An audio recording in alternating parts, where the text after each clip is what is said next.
Looking back now, I can barely recognize the person I was a year ago. That version of me had no idea what was coming. No concept of how quickly everything familiar could twist into something unreckonable. But I'm getting ahead of myself. Let me start where it really began. During those final weeks of junior year, when the biggest thing on my mind was passing chemistry. Final season hit our school like it did every May, transforming the hallways into rivers of anxiety and desperation. Teachers spoke in careful, measured tones about managing stress and getting adequate sleep. But their eyes said something different. They knew what we knew. These tests mattered. They determine our class rankings, our college prospects. Our entire futures compressed into 2 brutal weeks of cumulative exams. The administration, to their credit, actually tried to help. Principal Morrison announced during Monday morning assembly that the school library would extend its hours throughout exam season. Instead of closing at 4 o'clock with the final bell, it would stay open until 8 every weeknight. Security would remain on duty, lights would stay on, and any student with a valid ID could use the space for studying. I remember the collective sigh of relief that rippled through the auditorium. For students like me, this was everything. My house wasn't exactly conducive to focused studying. My little brother treated homework time like an opportunity to practice his drum solos. Mom worked double shifts at the hospital and couldn't exactly enforce quiet hours when she wasn't home. Dad's idea of helping was turning the TV volume down from deafening to merely loud. The school library, though, that was my sanctuary. I'd been spending my free periods there since freshman year. Tucked into my favorite corner on the second floor, where the afternoon sun streamed through tall windows and dust motes danced in golden shafts of light.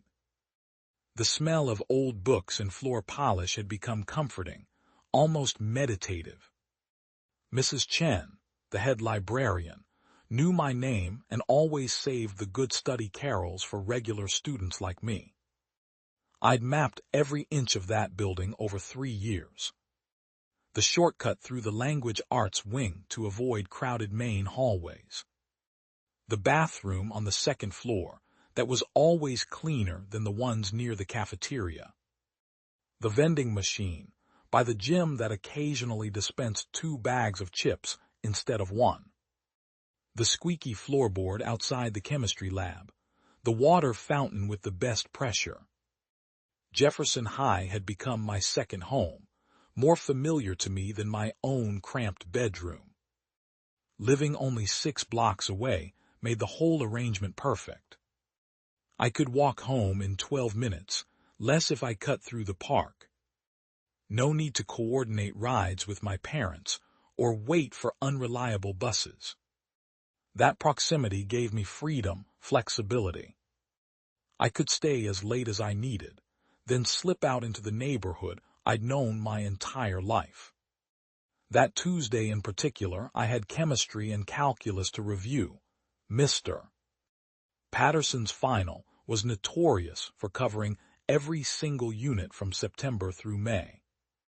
And I'd been struggling with stoichiometry since March. My study guide was color-coded, my notes reorganized 3 times, flashcards rubber-banded by chapter. I'd blocked out the entire evening, 6 to 8, nothing but pure focus. Sarah texted me during lunch, asking if I wanted to join her study group at the public library downtown. I declined. The public library was too unpredictable, too many random people coming and going, too much noise. At school, I knew the environment. I knew which tables had the best lighting, which section stayed quietest, where to sit for optimal concentration. There was comfort in that familiarity, a sense of control during a time when everything felt chaotic. Besides, I genuinely enjoyed being in the school building after hours. There was something special about it, something almost magical. The usual chaos of passing periods and lunch crowds dissolved into peaceful silence. The building felt different when it belonged to just a handful of dedicated students and the skeleton crew of staff. It felt like a secret space, like we were part of an exclusive club of people serious enough about our futures to sacrifice our evenings. I packed my bag carefully that afternoon. Chemistry textbook, calculus notebook, 3 mechanical pencils, 2 highlighters. My scientific calculator, a water bottle, and a granola bar in case I got hungry. Everything I needed for a productive study session. I even grabbed my favorite hoodie from my locker. Knowing the library got chilly once the sun went down and the building's ancient heating system struggled to compensate.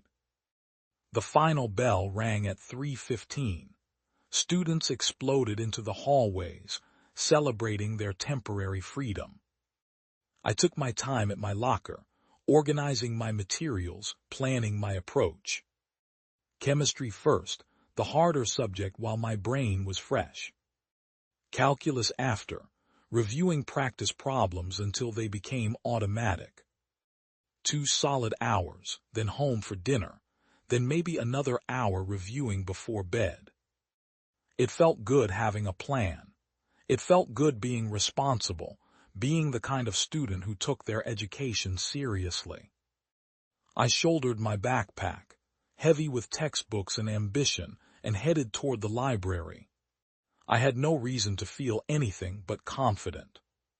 This was my routine, my space, my school. I had absolutely no idea that by 8 o'clock, everything I thought I knew about that building would be shattered forever. I left home at 6 o'clock exactly, just as the autumn sun was beginning its descent. Mom was working the evening shift at the hospital, and Dad was in his home office, absorbed in whatever project had him staring at spreadsheets. I called out my goodbye, received a distracted acknowledgement, and stepped into the cool October air. The walk to school was so familiar I could have done it blindfolded. 4 blocks down Maple Street, left on Harrison. 3 more blocks past the corner store with its flickering neon sign. Then right onto the street, where the school sat like a brick fortress. 15 minutes door to door, maybe 18 if I dawdled. Tonight I didn't dawdle. I had work to do. The parking lot was maybe a third full. Scattered vehicles belonging to teachers staying late. Students in various after-school activities. And a few others like me, who treated the library as their second home. The main entrance was still unlocked, as I knew it would be. The building had extended hours, until 10:30 on weeknights for exactly this purpose. I signed in at the front desk where Mrs. Patterson, the evening security monitor, barely glanced up from her crossword puzzle. The library occupied the entire east wing of the second floor.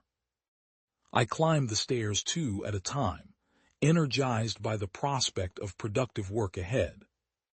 The heavy double doors opened silently, and I stepped into my favorite space in the entire building. About a dozen students were scattered throughout the room. Each claimed their own territory among the rows of tables and study carrels. I recognized a few faces but didn't acknowledge them. Library protocol. We were all here for the same reason, united in our silent determination to succeed. The overhead fluorescent lights hummed their familiar tune, and the air carried that distinctive library smell of old paper, industrial carpet cleaner, and the faint vanilla sent from whatever air freshener the custodial staff favored. My usual spot was available, thank God. 3rd table from the back, left side, chair facing the window. I dropped my bag, claimed my territory, and began the ritual of setting up my workspace. Chemistry textbook centered, notebook to the right, calculator above, pencils lined up like surgical instruments. Water bottle positioned within easy reach. Hoodie draped over the chair back in case I needed it later. I started with chemistry because it demanded the most mental energy. We had an exam coming up on chemical bonding and molecular geometry, and I needed to master VSEPR theory until I could predict molecular shapes in my sleep. I copied out the practice problems from the textbook, working through each one methodically. Lewis structures first, then electron geometry, then molecular geometry, then polarity. The process was almost meditative. Numbers and letters arranged themselves into patterns that made perfect logical sense. When I finished the chemistry problems, I moved to calculus. Related rates had been giving me trouble, so I focused there. A ladder sliding down a wall, water draining from a cone, a balloon being inflated. Each problem was a puzzle, and I loved puzzles. I worked through the derivatives, set up the equations, solved for the rates of change. My pencil scratched across the paper in a steady rhythm that matched my breathing. The library was so quiet I could hear the clock on the wall ticking. Someone's phone buzzed 3 tables over, pages turned. A chair scraped against the floor, someone coughed. These sounds didn't distract me. They enhanced my concentration, providing a backdrop of productive energy. We were all in this together, all pushing ourselves, all investing in our futures. I moved through problem after problem, checking my answers against the solutions in the back of the textbook. When I got one wrong, I worked backward to find my mistake, understanding where my logic had failed. This was learning. This was growth. This was exactly what I should be doing with my time. The other students began packing up around me, but I barely noticed. I was in the zone, that magical state where everything clicked, where concepts that had seemed fuzzy suddenly crystallized into perfect clarity. I understood not just how to solve these problems, but why the methods worked. The underlying principles that made mathematics beautiful. I finished my calculus review and decided to get ahead on tomorrow's history reading.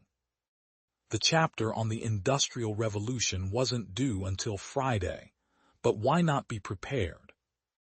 I pulled out my history textbook and started reading about textile mills and steam engines and the transformation of manufacturing. I took notes in the margins, highlighting key dates and important figures. My hand cramped slightly, and I flexed my fingers, rolling my shoulders to release the tension in my neck. That's when I happened to glance up at the clock on the far wall, 10:07. I blinked, certain I'd misread it, but no, the hands were clear. The large hand just passed the 1, the small hand pointed at the 10. 10:07 in the evening. How was that possible? I'd arrived at 6:30. That meant I'd been studying for 3.5 hours. It had felt like maybe 90 minutes, 2 hours at most. I looked around the library with fresh awareness. The room was nearly empty now. Just me and 2 other students, both at tables far across the room. When had everyone else left? I looked back at my materials spread across the table. I still had maybe 2 more pages of history reading. Another 10 or 15 minutes of work if I wanted to finish the chapter. Part of me wanted to push through to complete what I'd started, but 10:07. That was late, later than I'd ever stayed before. I sat there processing the time, turning it over in my mind like a puzzle piece that didn't quite fit. 10:07, that was late, really late. On a normal Tuesday, I'd have packed up by 8, maybe 8:30 at the absolute latest. I'd walk home in the lingering twilight, the sky still holding some pale remnants of daylight. By 8:30, I'd be at my desk at home, maybe finishing up some last bits of homework or reading for pleasure before bed. But 10:07 was different. 10:07 was full dark outside those tall library windows. 10:07 was when most people were already in their pajamas, winding down for the night, maybe watching a show or scrolling through their phones before sleep. I glanced around the library again, this time really looking, really taking in what I was seeing. The two other students I'd noticed moments ago were gone. Their tables sat empty, chairs pushed in neatly, no trace of their presence remaining. When had they left? Had I been so absorbed in the Industrial Revolution that I hadn't noticed them packing up? Hadn't heard the rustle of backpacks or the scrape of chairs? I turned in my seat, scanning the entire main floor of the library. Row after row of empty tables stretched before me. The reading carols along the windows, where earlier I'd seen at least 3 or 4 people hunched over laptops, stood vacant. The comfortable chairs near the periodical section, where a girl in a green hoodie had been curled up with a magazine, sat unoccupied. The study rooms with their glass walls, which had contained small groups of students earlier, were dark and empty. I was alone, completely alone. The library wasn't small. It was a 2-story building, sprawling and spacious, designed to accommodate hundreds of students during peak hours. The main floor alone was probably 5,000 square feet, with its maze of bookshelves and study areas and reading nooks. And right now, in all that space, there was just me. That's when I became aware of the silence. Not the comfortable quiet I'd been enjoying earlier. The peaceful hush of people studying. The occasional whisper or rustle of pages or soft footstep.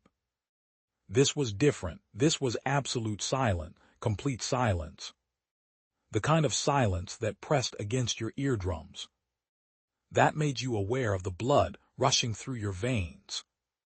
The sound of your own breathing. Earlier, even when people had been quiet, there had been sounds. The ambient noise of human presence, someone shifting in their chair, a cough. The faint click of laptop keys, the air conditioning humming. Background noise, so subtle you didn't notice it until it was gone. Now there was nothing, just this heavy, oppressive quiet that seemed to have weight and substance. I could hear my own heartbeat. I could hear the whisper of my breath, nothing else. I looked toward the circulation desk at the front of the library. It sat empty, the computer monitors dark. Where was Mrs. Chen, the evening librarian? She was always here on Tuesday nights. Always at that desk, with her reading glasses and her mystery novels. Looking up with a smile whenever someone approached to check out a book. The desk sat abandoned, even the little desk lamp that Mrs. Chen always kept on, the one with the green glass shade, was dark. A small flutter of discomfort moved through my chest, not fear exactly, not yet. Just a vague unease, a sense that something was slightly off, slightly wrong. The feeling you get when you walk into a familiar room and something has been moved. Something is different, but you can't quite put your finger on what. I was alone in a large, empty building late at night. That was the simple fact of it. The library felt bigger somehow in its emptiness. The spaces between the bookshelves seeming to stretch farther. The ceiling seeming higher, the shadows in the corners seeming darker and deeper. I looked down at my history textbook, at the 2 remaining pages of the chapter. 10 or 15 minutes of reading, that's all I had left. I'd come this far, absorbed so much information, gotten so much accomplished. It seemed silly to pack up now, when I was so close to finishing. It's fine, I told myself. Just a few more minutes. 10 minutes, 15 at most, and then I'd pack up and head home. The walk wasn't far. 12 minutes door to door, a route I'd taken hundreds of times. I knew every crack in the sidewalk, every house along the way. Just finish the chapter, then leave.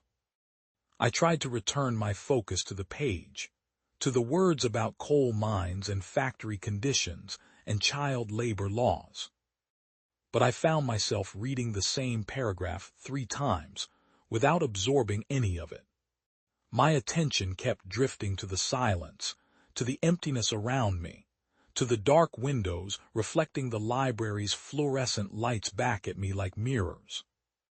The quality of the quiet had changed. It wasn't peaceful anymore.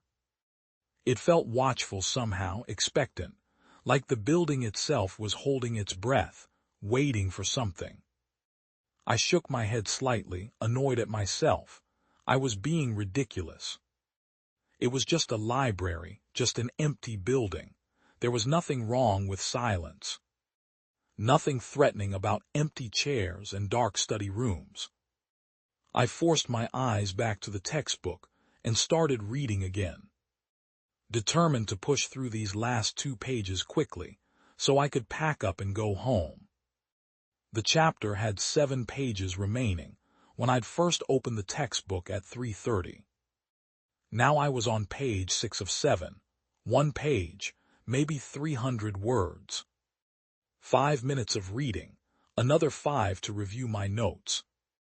Make sure I'd captured the key points about labor reform movements and progressive era legislation. 10 minutes total, 15 at the absolute most. I glanced at my phone. 4:47.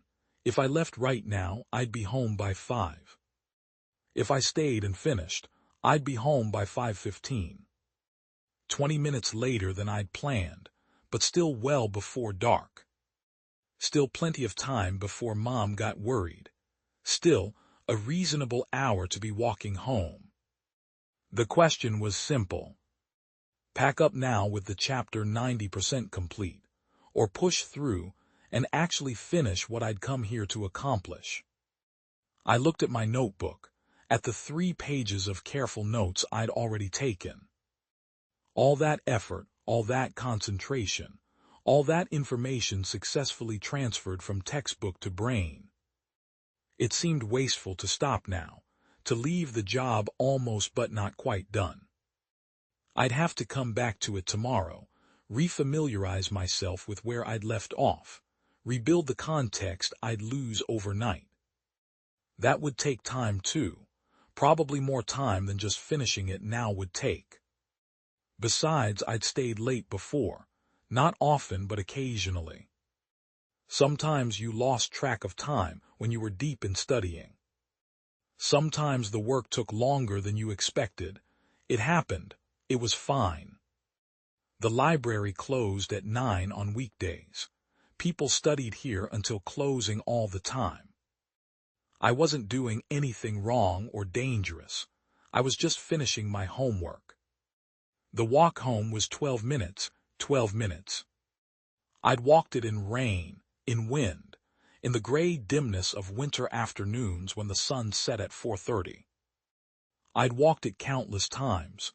There was nothing scary about it, nothing threatening. It was a straight shot down residential streets, past houses with porch lights and living room windows glowing warm. Normal streets, safe streets, streets I knew. Just finish the chapter, then go. I pulled the textbook closer, adjusted my position in the chair to get more comfortable, and started reading again. This time the words came easier. My brain seemed to accept the decision, to settle back into study mode now that the internal debate was resolved. The final section covered the Triangle Shirtwaist Factory fire. I'd heard about it before in another class, but this textbook went into more detail. 146 workers killed, locked doors, women jumping from windows. The public outrage that followed, the reforms that came after. I took notes on the key dates, the legislation that resulted, the names of the reformers who pushed for change. My pen moved across the paper in steady strokes. The familiar rhythm of studying returned. Read a paragraph, identify the main point, write it down, read the next paragraph. My mind engaged with the material, making connections, understanding cause and effect, seeing how one event led to another. The information was interesting, actually, tragic but important. These were real people, real events, real history that mattered. I found myself genuinely absorbed in the content now, not just forcing myself through it. The story of the fire, the description of the aftermath, the way it changed workplace safety laws forever. I turned to the last page of the chapter, just one more page, maybe 4 more minutes. I was almost there. The final paragraphs summarized the broader impact of progressive-era reforms. Child labor laws, maximum hour legislation, workplace safety requirements, factory inspections, the slow, hard-fought progress toward protecting workers from exploitation and danger. I finished reading and set down my pen. Done, actually done. I'd completed the entire chapter, taken comprehensive notes, understood the material well enough that I'd ace any quiz misses. Peterson threw at me. A small sense of satisfaction settled over me. This was why I came to the library. This was what I'd accomplished. 3 solid hours of focused studying, a complete chapter mastered, time well spent. I looked at my notes one more time, skimming through the 3 pages to make sure I hadn't missed anything crucial. The information was all there. Dates, names, events, causes, effects. Everything organized and clear. I flipped back through the textbook pages, checking them against my notes. Factory conditions, labor movements, reform legislation, the triangle fire, the aftermath. Yes, I'd captured it all. My eyes moved down the final page one more time, just to be thorough. Making sure I hadn't skipped any important details. Confirming that my understanding was complete. The words on the page held my full attention. My focus had narrowed to just the textbook, the notebook, the information I was verifying. The rest of the library faded away. The empty chairs, the dark windows, the silent spaces between the bookshelves. None of it registered anymore. I was completely absorbed in my final review, checking. Double-checking, making sure the work was truly complete. Making sure I could close the textbook with confidence. My finger traced down the margin of the page, following along as my eyes scanned the last few paragraphs one final time. Just being thorough, just making absolutely certain.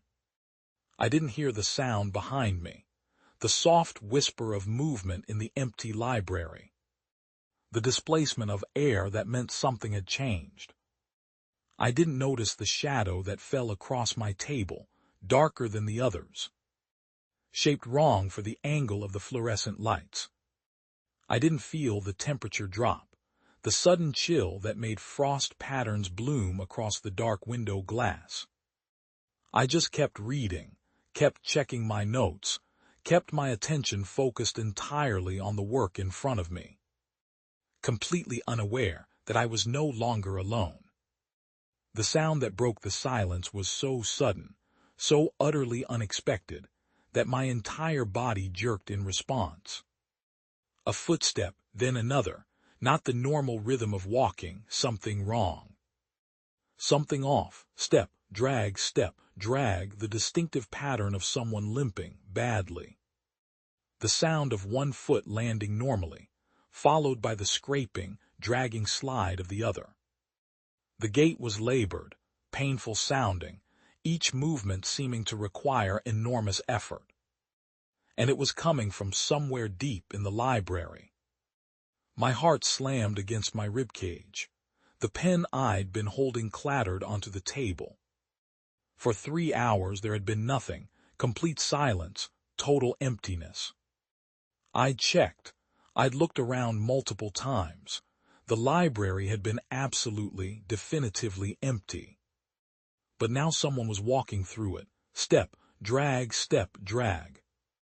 The rhythm was slow, deliberate, each footfall distinct in the profound quiet. The dragging sound had a quality that made my skin crawl. Not the shuffle of tired feet, not the scuff of sneakers, something heavier. Something that sounded like dead weight being pulled across the floor. Then came another sound, books moving, the soft thump and slide of volumes being shifted on shelves. Someone was browsing, searching for something, but that was impossible. I'd been sitting here for hours. The library had been locked, empty. I was alone. I knew I was alone. My breathing had gone shallow. I could feel my pulse in my throat, quick and hard. Step, drag, the footsteps were moving. Not toward me, but parallel to my position, somewhere in the rows of shelves to my left. Moving deeper into the stacks, the sound was clearer now, more defined. I could hear the weight of each step, the strain and the dragging movement. Could almost feel the effort it took to produce that uneven, limping gait. Maybe it was another student, someone who'd come in while I was absorbed in my work. Someone I simply hadn't noticed. The library was big. Maybe they'd been in the bathroom. Maybe they'd been in a study room. Maybe I just hadn't heard them enter, but the library was locked. And I would have heard the door, would have heard someone come in, wouldn't I? More books shifting, the sound of spines sliding against each other. Someone pulling volumes out, examining them, pushing them back in. The actions were methodical, systematic, like someone searching through the shelves one section at a time. Step, drag, the footsteps moved again, progressing along the aisle. Still that same painful, labored rhythm, never speeding up, never slowing down. Just that constant, uneven pattern that seemed to echo in the empty space. My hands had gone cold. I realized I was gripping the edge of the table, my knuckles white. This wasn't right. The quality of the sound was wrong somehow.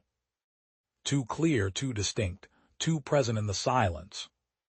Like it was the only sound in the entire building. Like everything else had been muted to make room for it. I should call out. Ask who was there. Identify myself as a student working late. Normal interaction. Normal explanation. But something stopped me. Something about that dragging footstep. The weight of it, the wrongness of it, step, drag, it was moving again. Definitely closer now. Still in the stacks, still searching through the books, but the sound had shifted. The acoustic had changed. Whatever was making that sound was moving through the rows, working its way systematically through the shelves. Working its way toward my section. My textbook lay open in front of me. My notes spread across the table, all of it suddenly irrelevant. All of my attention focused entirely on that sound, on tracking its position, on trying to understand what I was hearing. The rational part of my brain kept trying to supply explanations. A janitor, a librarian I'd somehow missed, another student with an injury. Someone with a legitimate reason to be here, but the library was locked. And I was supposed to be alone. The book sounds came again, closer. Several volumes being moved at once, the sound of a whole row being searched. Thorough, methodical. Looking for something specific. Step, drag, the footsteps paused. In the sudden silence, I could hear my own breathing. Fast and shallow, could hear the pounding of my heart. Could hear the hum of the fluorescent lights overhead, a sound I hadn't noticed in hours. Then the footsteps resumed. Step, drag, definitely closer. I needed to look. Needed to see who was there. Needed to confirm that this was something normal, something explainable, something that made sense. But I didn't want to look. Every instinct was screaming at me to stay still. To stay quiet, to not draw attention to myself. Step, drag. The sound was maybe 3 aisles away now, moving parallel to my position. Still searching the shelves, still that same labored, painful gait. I slowly pushed my chair back. The small scrape of wood on linoleum sounded deafening in the quiet. I froze, waiting. The footsteps didn't pause, didn't react. Just kept their steady, limping rhythm. Step, drag. I stood up. My legs felt weak. My hands were shaking. I had to know, had to see. Had to confirm what was making that sound. I took a breath and moved toward the end of my table, toward the opening that led into the stacks, toward the source of that horrible, dragging footstep. I moved slowly toward the gap between the shelves, every muscle tense. The fluorescent lights hummed overhead, casting everything in that flat, institutional glow that left no shadows to hide in. My footsteps were whisper quiet on the worn linoleum as I approached the opening. Step, drag, still there, still moving. Still that same awful rhythm that didn't sound quite right, didn't sound quite human. I reached the end of the table and looked down the main aisle between the stacks. Nothing. The corridor stretched empty before me, rows of books on either side perfectly still. No movement, no person, no source for the sound that was still echoing through the library. Step, drag. I turned my head sharply to the left, following the sound. It seemed to be coming from the next aisle over. I moved quickly to that row, my sneakers squeaking slightly on the floor. Empty, completely empty, but the sound continued, unmistakable, undeniable. That limping gait moving through the stacks, searching the shelves. Step, drag. I walked down the aisle, looking left and right through the gaps in the shelves. Looking for any sign of movement, any shadow, any indication of where this person was, how they were making this sound. The book stared back at me, thousands of spines, thousands of titles. All perfectly still. I reached the end of the aisle and turned, checking the next row. Nothing. I moved faster now, checking each corridor between the shelves. Study carols tucked into corners, the reference section, the periodicals area with its sagging magazine racks, all empty. Every single space was empty, but the footsteps didn't stop. Step, drag. My rational mind was scrambling, trying to make sense of what I was experiencing. Sound doesn't just exist without a source. Physics doesn't work that way. Reality doesn't work that way. There had to be an explanation. An echo from outside the library. Sound traveling through the ventilation system. My imagination playing tricks after too many hours alone. Stress-induced auditory hallucination. Something, anything that made sense. But I could hear it so clearly. Could track its position as it moved through the library. Could hear the distinct sounds of books being moved, pages rustling, volumes being pulled and replaced. Step, drag. I spun around trying to pinpoint the direction. It sounded like it was coming from behind me now, from the area I just searched. I ran back through the stacks, my breathing harsh and loud in my ears. Nothing. No one. The sound moved again. Now it seemed to be near the circulation desk. I rushed toward the front of the library, my footsteps echoing off the high ceiling. The desk was empty, the computer monitors were dark, the returns bin sat undisturbed. Step, drag back in the stacks, back where I'd just been. This wasn't possible. I had just checked those aisles. Had just walked through that exact space. Had just confirmed it was empty. My heart was hammering against my ribs now, a painful, rapid percussion that made my chest ache. My hands were slick with sweat. I wiped them on my jeans, but they were immediately damp again. The sound was continuous, constant, real. I wasn't imagining it. Couldn't be imagining something this specific, this detailed, this persistent. But there was nothing here. No one here. Just me and the books and that impossible limping footstep that had no source. Step, drag. I stood in the center of the main aisle, turning slowly in a circle. Looking at every visible space, every corner, every shadow. My eyes swept the entire library, desperate to find what was making that sound. The books on their shelves, the tables with their scattered chairs. The study carrels with their privacy dividers, the circulation desk with its dark monitors. The reference section, the periodicals, the emergency exit with its red sign glowing in the dimness. All empty, all silent except for that one sound, step, drag. And it was getting closer. I could track its approach now. Could hear it moving deliberately through the stacks. Not wandering, not random, moving with purpose, moving toward where I was standing. My breath came in short, shallow gasps. Cold sweat broke out across my forehead, down my spine. My legs felt weak, unsteady, like they might give out at any moment. This wasn't right. This wasn't natural. This wasn't something that could be explained or rationalized or understood. Step, drag, closer, definitely closer.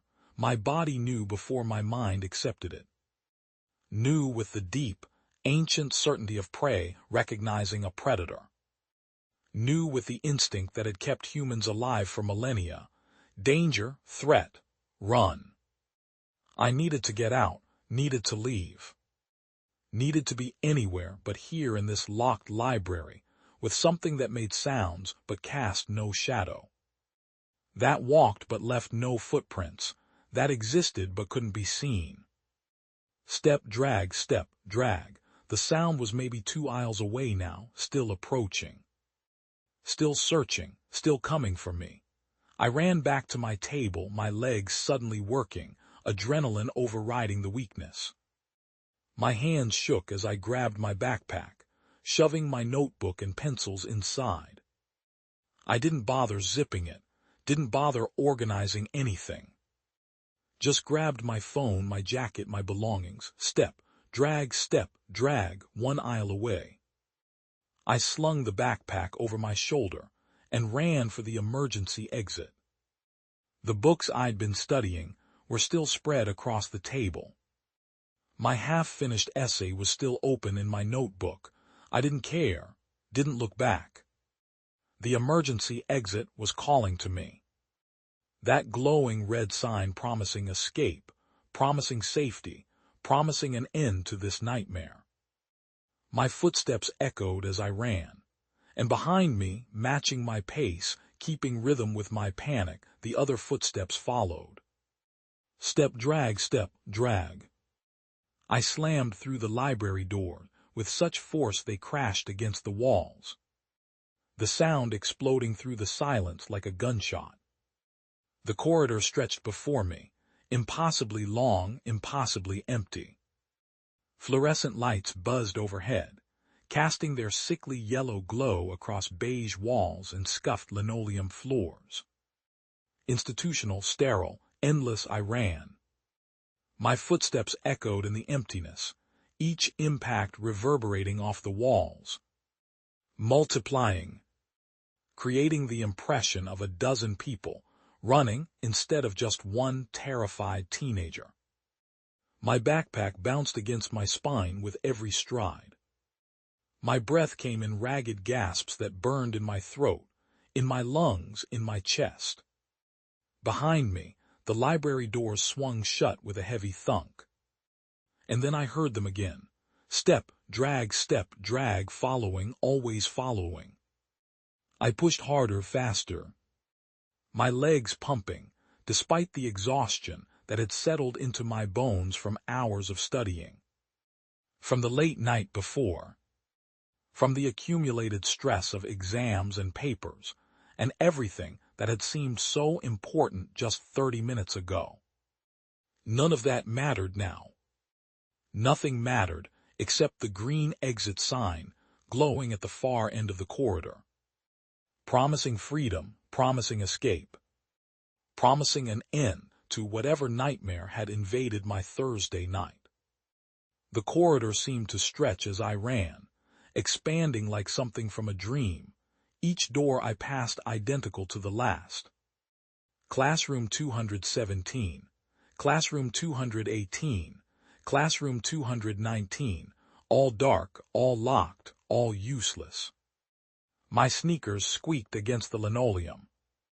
My heart hammered so hard I could feel it in my temples, in my fingertips, in my throat. Step, drag, the sound was in the corridor now, behind me, closer than before. Not gaining ground but not falling back either, maintaining distance. Following with that same patient, purposeful rhythm that had tracked me through the library stacks. I didn't look back, couldn't look back. Looking back meant slowing down. And slowing down meant whatever was behind me might catch up. And I couldn't let that happen. Wouldn't let that happen. The adrenaline burning through my system felt like electricity, like liquid fire in my veins. It overrode the weakness in my legs, the cramping in my side, the burning in my lungs. Fear was a powerful motivator. Terror was even stronger. Classroom 223, Classroom 224, Classroom 225. The exit sign grew larger as I approached, that beautiful green glow becoming my entire world, my entire focus. The corridor took a sharp right turn just ahead. The exit was around that corner. I knew this building, had walked these halls 1,000 times. Just around the corner and down maybe 20 feet, that's all. 20 feet between me and safety. I leaned into the turn, one hand brushing the wall for balance, my momentum carrying me forward. The exit was so close now, so close. I could almost feel the cold night air on my face, could almost taste freedom. My pace slowed slightly as the exit door came into view, and that's when I saw her. A figure standing in the corridor, right there, between me and the exit, just standing. Motionless, silent, my feet stuttered, my rhythm breaking as confusion crashed through the panic. A woman's silhouette, dark against the glow of the exit sign behind her, tall, thin. Completely still. Relief flickered through me for half a second. Another person. Someone else. I wasn't alone. Maybe a teacher working late. Maybe a janitor. Maybe someone who could explain what was happening, who could help, who could make this nightmare stop. But the relief died as quickly as it came, replaced by something else. Something cold and wrong that settled in my stomach like a stone. I kept moving forward because the exit was beyond her, and the exit was the only thing that mattered. But my pace had slowed from a sprint to a jog, to something closer to a fast walk. My body was making decisions my mind hadn't fully processed yet. Caution overriding panic, instinct screaming warnings I didn't want to hear. The figure didn't move, didn't turn, didn't acknowledge my approach at all. Just stood there in the middle of the corridor, perfectly still, unnaturally still, impossibly still. No one stands that still. The distance between us closed, 50 feet, 40 feet. The details were still unclear, just a dark shape against the light, but something about the presence felt wrong. The way she stood, the absolute absence of movement, not even breathing. Not shifting weight, not existing in the small, unconscious ways that living things exist. 30 feet, my footsteps echoed in the silence, only my footsteps. The dragging sound had stopped. I hadn't noticed when, but it was gone now, replaced by this new wrongness, this new source of dread. 20 feet, I should stop, should turn around, should find another exit, another way out, another escape route. But the exit was right there, right beyond the figure, and my exhausted mind clung to that original plan like a lifeline. Exit means safety, exit means escape, exit means this ends, 15 feet. The figure's outline became clearer as I approached, long hair hanging down. Arms at her sides, wearing what looked like a dress or maybe a long coat. Still not moving, still absolutely motionless, 10 feet. And that's when I got close enough to see her face. Or rather to see where her face should have been. There was no face, not hidden. Not obscured by shadow or hair or distance, just absence. A blank space where features should have been. Smooth and featureless and fundamentally wrong in a way that made my brain stutter and skip like a scratched record, trying to process something it wasn't designed to understand. I stopped walking. My body made that decision before my conscious mind caught up. Feet planted on the linoleum floor, 5 feet from the figure. Close enough now to see everything. Close enough to understand that whatever stood before me wasn't right. Wasn't natural, wasn't something that should exist in the normal world. The details crystallized with horrible clarity. The long hair was dark, almost black. Hanging straight down, past her shoulders without movement. Without the small shifts that real hair makes in response to air currents or body motion. The dress or coat was old-fashioned, something from decades ago. A style I couldn't quite place, but recognized as wrong for this time, this place. This moment. The fabric didn't drape naturally. It hung stiff and strange, like it was painted on rather than worn. But it was the stillness that broke me. The absolute, complete, impossible stillness. I'd seen mannequins. I'd seen statues. I'd seen people playing freeze games or holding yoga poses or standing guard duty. This was different. This was a stillness that went beyond physical, beyond biological, beyond anything that should be possible for something that stood upright in the middle of a corridor. No breathing, no microadjustments of balance, no pulse visible in the neck or wrists. No small tremors of living muscle, no existence in the tiny, constant ways that living things exist. Just perfect, absolute, unnatural stillness. My breath came in short, sharp gasps. My heart hammered against my ribs hard enough to hurt. Every instinct I possessed screamed at me to run, to turn around, to get away from whatever this was, but I was frozen too now. Locked in place by fear and confusion, and the sheer impossibility of what I was seeing. The exit was right there, right beyond her. 20 feet past this figure and I'd be out, I'd be free, I'd be away from this nightmare. So close. But she stood between me and escape, and I couldn't make myself move forward. Couldn't make myself get closer to that faceless thing that wasn't breathing. Wasn't living, wasn't anything I could understand. The silence pressed down like a physical weight.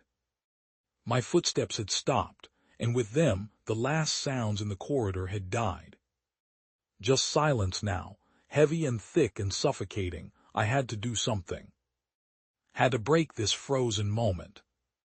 Had to prove to myself that this was real, that I was really seeing this, that I wasn't having some kind of exhaustion-induced hallucination. "Who's there?" My voice came out smaller than I intended, cracking slightly on the last word, but it echoed down the empty corridor, bouncing off lockers and walls and tile floors. The sound of it felt wrong in the silence, intrusive, like I'd violated something sacred or dangerous.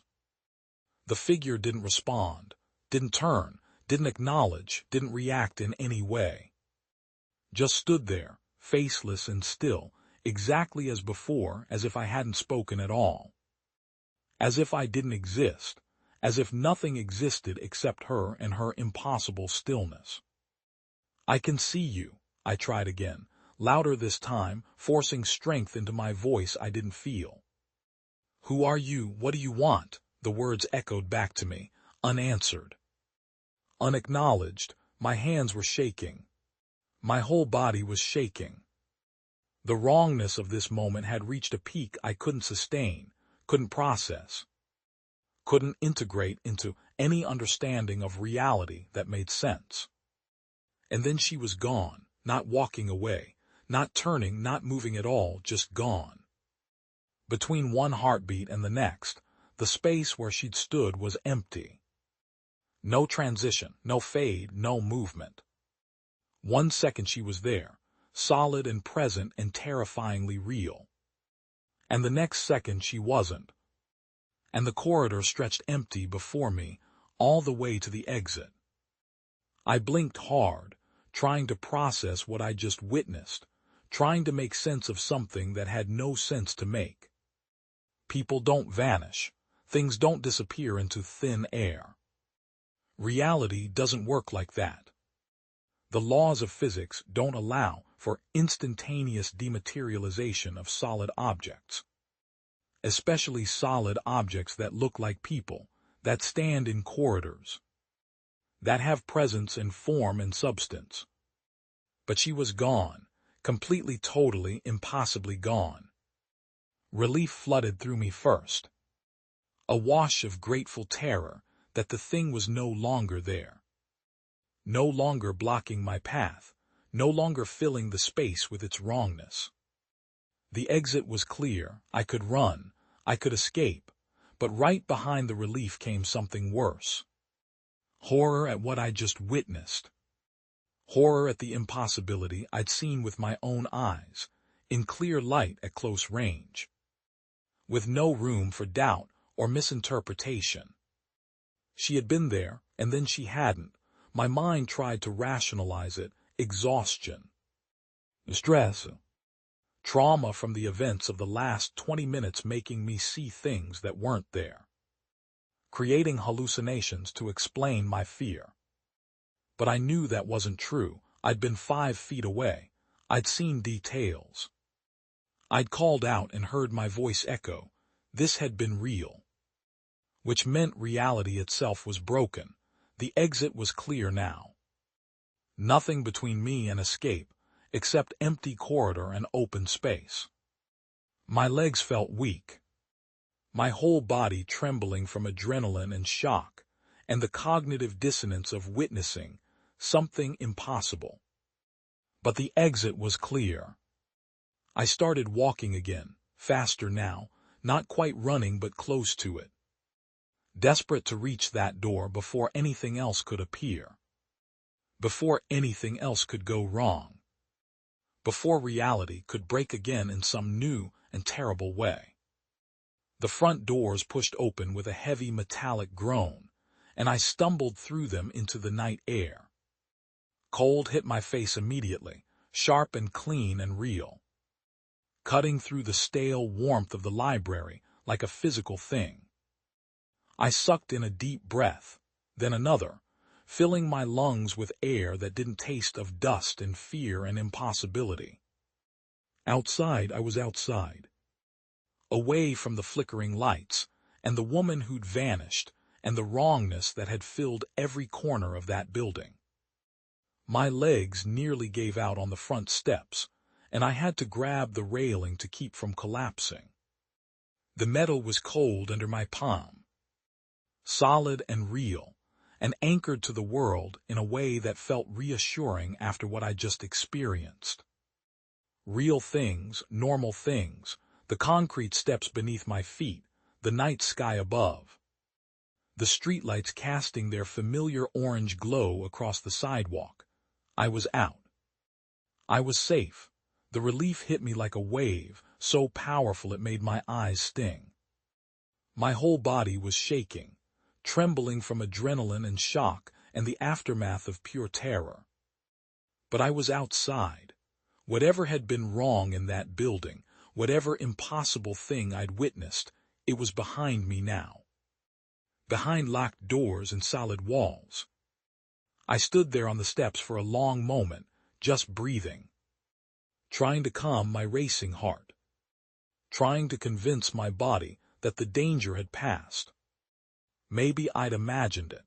Maybe exhaustion and stress had twisted normal things into nightmare fuel. I'd been studying for hours, hunched over textbooks since 3 in the afternoon, skipping dinner to cram more information into my brain. How long had it been? 6 hours, 7. My stomach felt hollow, my head light. I was hungry and tired, and my body ached from sitting in that hard library chair for so long. When was the last time I'd eaten? Lunch, probably. That was almost 8 hours ago. No wonder I was shaky. No wonder my mind had started playing tricks on me. The empty hallways had just been empty.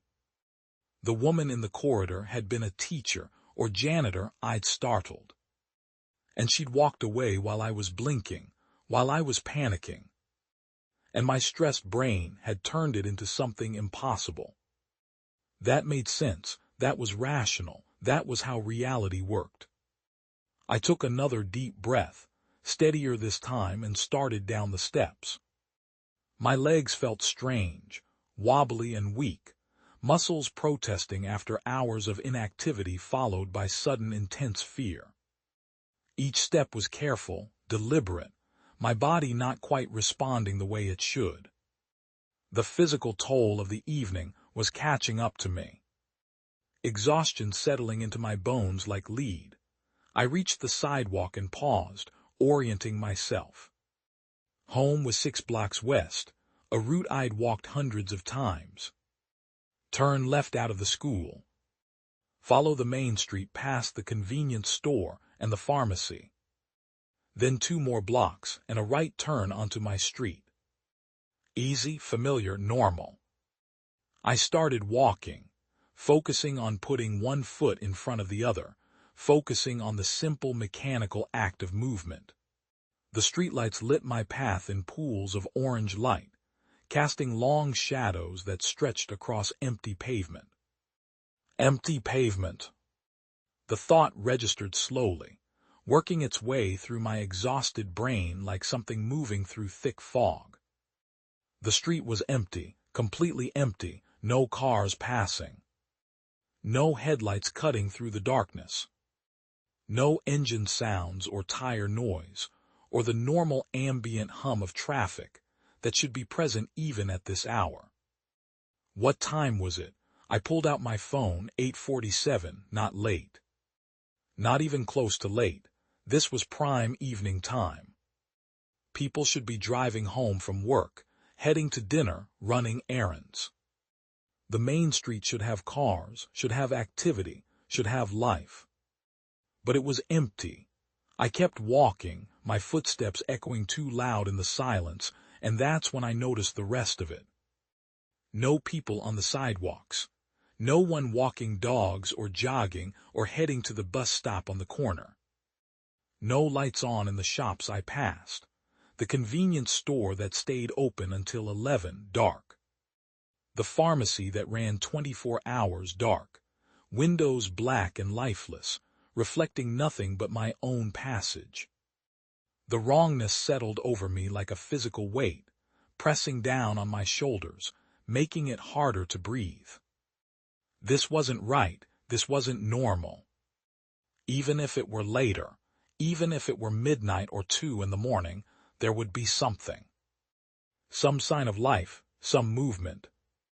Some proof that the world beyond the school still existed and functioned, and contained other people.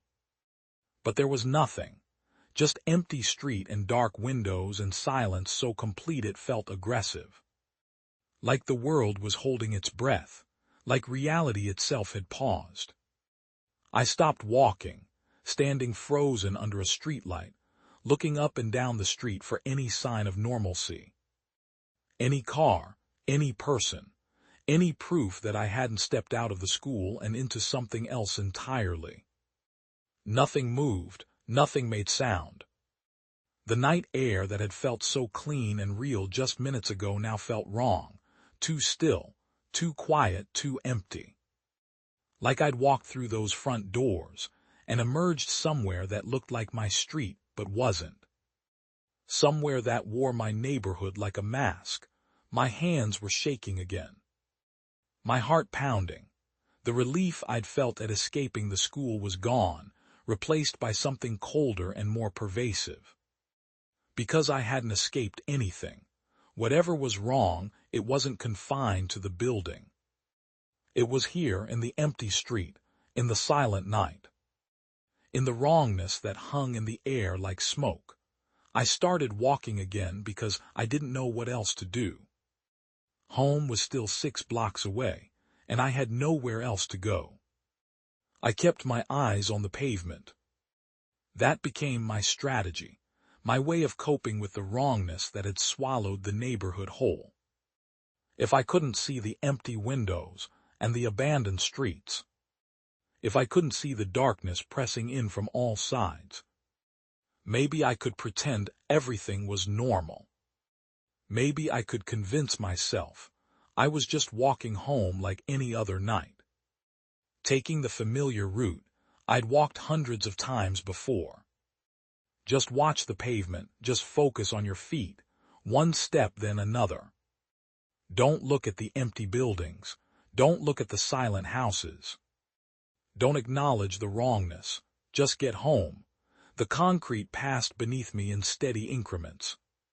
Cracks I recognized.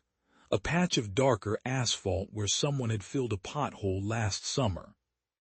The painted edge of a crosswalk, white lines slightly faded. Normal things. Mundane things. Things that belonged to the real world, the world I'd woken up in this morning. My sneakers appeared and disappeared at the bottom of my vision. Left foot then right foot, carrying me forward. I focused on them with desperate intensity, using them as an anchor. As proof that I was still real, still solid. Still moving through actual space, even if that space had become something I didn't recognize. The strategy helped. Looking down, watching only the ground directly in front of me, created a bubble of false normalcy. The pavement didn't look wrong. The sidewalk didn't feel impossible. If I kept my world small enough, limited to just the few feet of concrete in my immediate vision, I could almost breathe normally again. 4 blocks from home, then 3.5. I counted my steps sometimes, giving my mind something to do besides spiral into panic. 100 steps, 200, 300. The numbers were soothing in their simplicity, their concrete progression. My shadows stretched ahead of me under each streetlight, appearing and disappearing as I moved through pools of illumination and darkness. I watched it without really thinking about it, just another element of the pavement passing beneath my feet.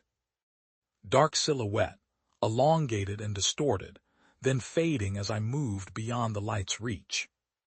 That's why I didn't immediately notice when something changed. I was 3 blocks from home, eyes still fixed downward, when I registered a shadow stretching across the pavement ahead of me. Long and dark, reaching toward me across the concrete. The kind of shadow a person casts, or a streetlight pole. Something tall and vertical, throwing its darkness across the ground. I kept walking, expecting to pass whatever was casting it, expecting the shadow to shift and change as I moved, the way shadows do when you walk past their source. But I reached the shadow's edge and kept walking, and it didn't change, didn't shift. Just continued stretching across the pavement, a long dark shape that seemed to point directly at me. My feet stopped moving without me consciously deciding to stop. I stood there, staring down at the shadow crossing the sidewalk in front of me. Clear and distinct, edges sharp in the streetlight's glow, definitely a shadow. Definitely something blocking light and casting darkness. But there was nothing there. I looked to my left, where the shadow seemed to originate. Empty sidewalk, no person standing there, no pole or sign or object of any kind. Just empty space and the streetlight beyond, shining down on nothing. I looked to my right, same thing, nothing, no source, no explanation. The shadow stretched across the pavement with perfect clarity, impossible and absolute, cast by something that didn't exist. My heart started hammering again, that same sick rhythm that had become familiar over the past hour. The bubble of false safety I'd created by looking down shattered completely. Because the wrongness wasn't just in the empty streets and dark windows, it was here. Right in front of me, manifesting in ways that broke basic rules of reality. Shadows need sources. They need objects to cast them. They need something solid to block light and create darkness. That's fundamental. That's how the world works, but this shadow had no source. I stood frozen, staring at it, my mind trying to process what I was seeing and failing. Trying to find an explanation and coming up empty. The shadow was there. Clear and undeniable, but nothing was casting it, unless. The thought came slowly, reluctantly, like something my brain didn't want to acknowledge. Unless something was there, something I couldn't see from this angle. Something above me. I felt my scalp prickle, that primitive animal awareness of being watched. Of something hovering in my blind spot. The shadow pointed toward me like an arrow, like a reaching hand. And if something was casting it, if something was there creating this impossible darkness, then it was behind me. Or above me, or somewhere in that space I'd been deliberately avoiding by keeping my eyes down. The question became simple and terrible. Do I look up? Every instinct screamed not to. Screamed to keep walking, to step over the shadow and continue with my eyes down. To maintain my fragile bubble of false safety for just a few more blocks. To get home without acknowledging whatever impossibility was happening around me. But the shadow was there, real and solid and undeniable. And if I kept walking without looking, without knowing what was casting it, I would be walking blind into something I couldn't see or understand. My neck muscles tensed, my breath caught in my throat. The night air felt thick and heavy, pressing down on me, waiting. I started to lift my head, slowly, unwillingly, knowing that whatever I was about to see would be worse than the shadow itself. Knowing that some questions, once answered, can't be unasked. The streetlight glowed above me, steady and bright. And something else was there with it. I raised my head slowly, my neck muscles protesting every degree of movement, and looked up at the streetlight where the shadow originated. There was nothing there. The light burned steady and bright against the dark sky. Empty air. No source for the shadow stretching across the sidewalk toward me. Then I lowered my gaze, following the shadow's path forward, and I saw her, a woman, walking on the sidewalk ahead of me, moving in the same direction I'd been heading. The shadow I'd seen wasn't reaching back toward me at all. It was hers, cast by the streetlight, extending behind her moving form. Relief should have flooded through me. A person, just another person walking home. Someone else on these empty streets, making their solitary way through the night. But relief didn't come. Instead, my stomach lurched hard. Like I'd been punched in the gut, because something about her was wrong. Fundamentally, terribly wrong. She was maybe 30 feet ahead, limping slowly down the sidewalk. That's what I noticed first. The limp, that distinctive dragging gait. The sound of uneven footsteps, the same sound I'd heard in the library corridor. My hands started shaking. The cold that had been creeping through me intensified, spreading from my core outward until my fingers felt numb. She was moving so slowly. Each step seemed to take enormous effort, her body lurching with the movement. One foot would plant normal enough, but the other dragged behind, scraping slightly against the concrete, before lifting and swinging forward in a wide, painful-looking arc. I was gaining on her, walking at my normal pace, even slowed by fear. I was closing the distance between us. And as I got closer, more details emerged from the darkness. Her clothes were wrong. Tattered, not fashionably distressed, but actually destroyed. Her jacket hung in strips from her shoulders. The fabric shredded and stained with things I couldn't identify in the dim light. Dark patches that might have been dirt or might have been something worse. Her pants were in similar condition, torn and filthy, one leg shredded from knee to ankle, exposing skin beneath. Her hair was a wild, tangled mess. Long and dark, it hung down her back in matted clumps, unwashed and uncared for. The kind of neglect that spoke of weeks, maybe months. Some sections stuck out at odd angles, others plastered against her skull. In the spaces where it parted, I could see her neck, and even from this distance, even in the poor light, I could tell the skin there looked wrong. Discolored, mottled, 20 feet between us now. Her hands swung at her sides as she walked, and they were the worst part. Even from behind, I could see they were twisted. The fingers bent at unnatural angles, some curled inward toward the palms, others jutting outward like broken branches. The right hand in particular looked mangled. The bones beneath the skin clearly deformed, creating lumps and valleys that hands shouldn't have. My breath came faster, shallower.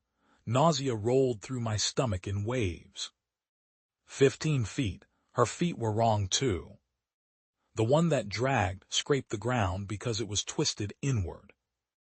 The ankle collapsed at an angle that made my own joints ache in sympathy.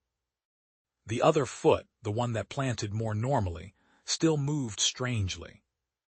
The toes splayed outward, visible even through her torn, filthy shoe. Everything about her appearance screamed injury, disability, severe trauma. The kind of damage that came from something catastrophic, an accident, a disease.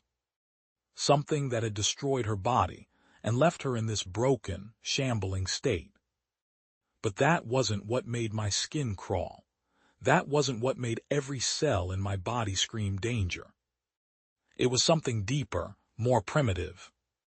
The same instinct that makes animals flee before earthquakes, that makes birds go silent before storms. A gut-level recognition of wrongness that bypassed rational thought entirely. 10 feet, I could smell her now. Decay, not the sharp, obvious stench of rot, but something subtler.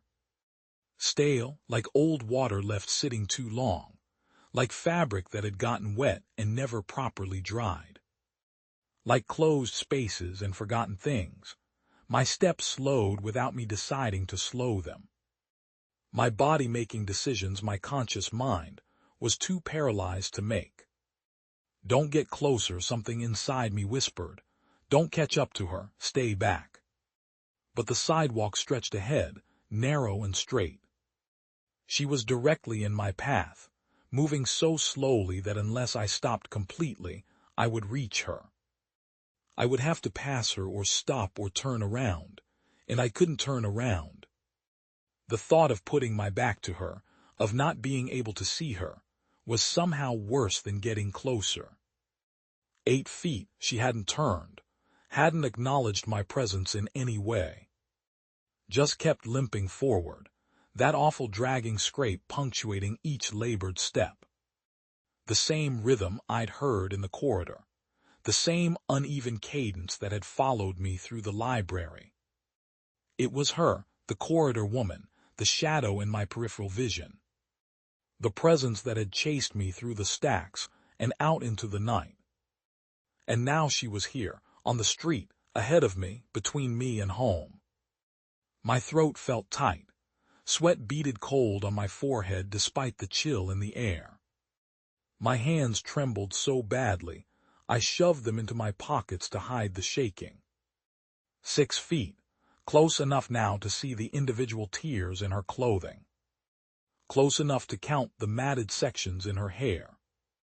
Close enough to see how her twisted hands clenched and unclenched with each step.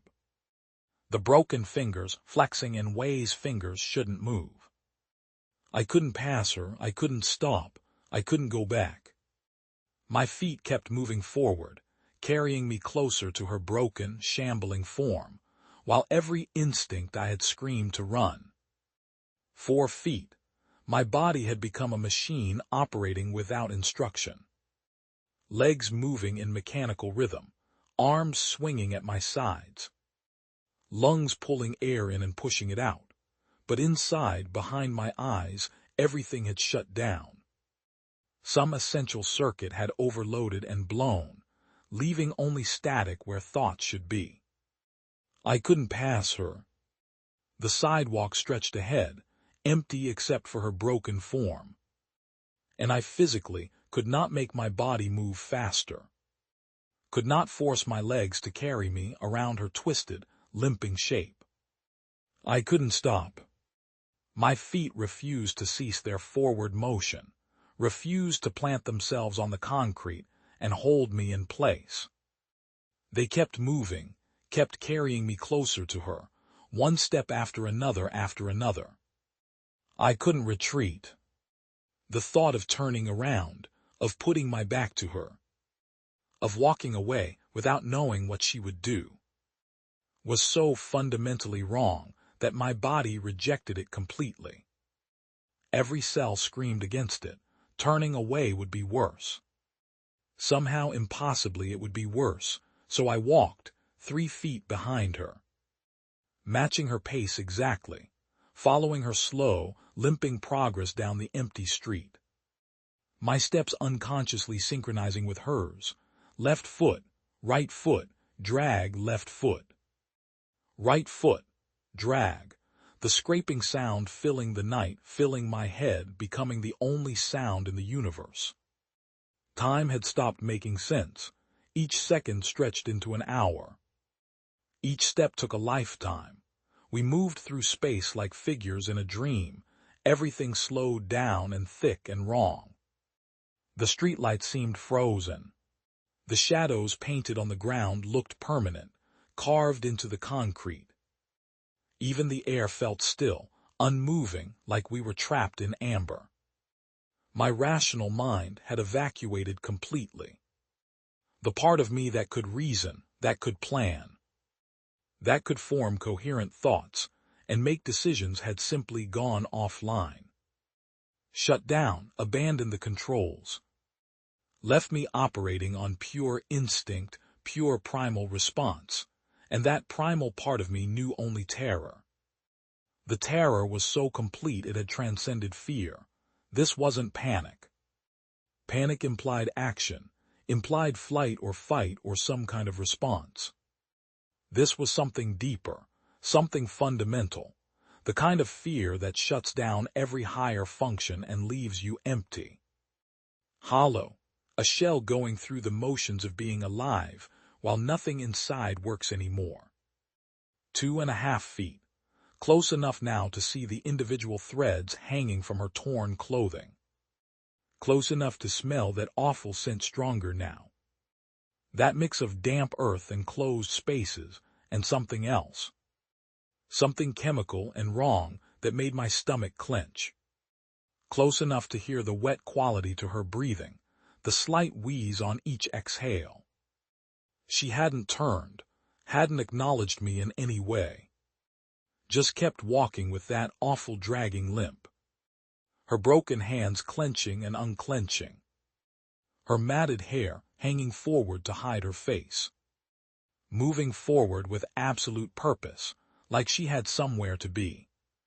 Somewhere important to go, and nothing would stop her from getting there. I followed helpless, trapped. My body betraying me with every step. Carrying me forward when everything inside me screamed to stop, to run. To do anything except keep walking behind this broken, shambling thing that shouldn't exist. My awareness of my own helplessness was perhaps the worst part. I could feel my mind watching from somewhere distant, observing my paralysis with growing horror. You need to do something, that distant part whispered. You need to move. You need to run, but the message never reached my body. The connection had been severed. I was a passenger in my own skin, watching myself walk closer and closer to something I didn't understand, couldn't comprehend, shouldn't have been possible. The street stretched ahead, empty and dark. The houses sat silent on either side, windows dark or glowing with ordinary light. People inside living normal lives, completely unaware that outside, on their quiet suburban street, reality had cracked open and let something through. We walked, her dragging steps, my following ones, the scraping sound, the wet breathing. The smell of earth and closed things. Time stretched and warped and lost all meaning. Then she stopped. The sudden absence of movement was shocking. One moment we were walking, that awful rhythm continuing, and the next she was still. Completely still, her broken form frozen in mid-step, one foot raised slightly, suspended. I stopped 2 feet behind her, unable to move closer, unable to back away. My heart hammering so hard I could feel it in my throat, in my skull, in my fingertips. My breath coming in short, sharp gasps that seemed too loud in the sudden silence. The night held its breath, and then she spoke. "Where are you going?" 4 words. Simple words, ordinary words that people said to each other 1,000 times a day.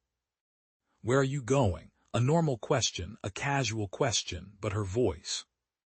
Her voice was wrong. Flat and hollow and distant. Like it was coming from the bottom of a well, or from behind a wall, or from somewhere not quite here. No inflection, no emotion.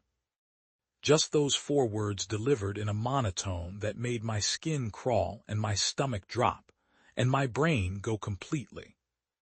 Utterly numb. Where are you going? Not who are you or why are you following me?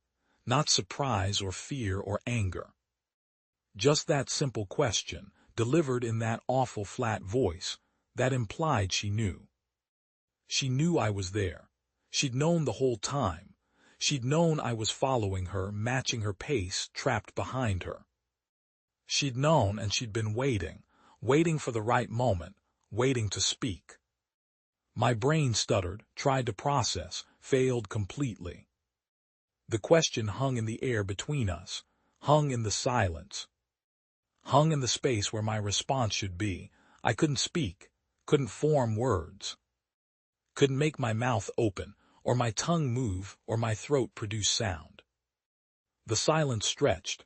Seconds, minutes, hours, she didn't move, didn't turn. Just stood there frozen, waiting. And I stood behind her 2 feet away, unable to answer, unable to move.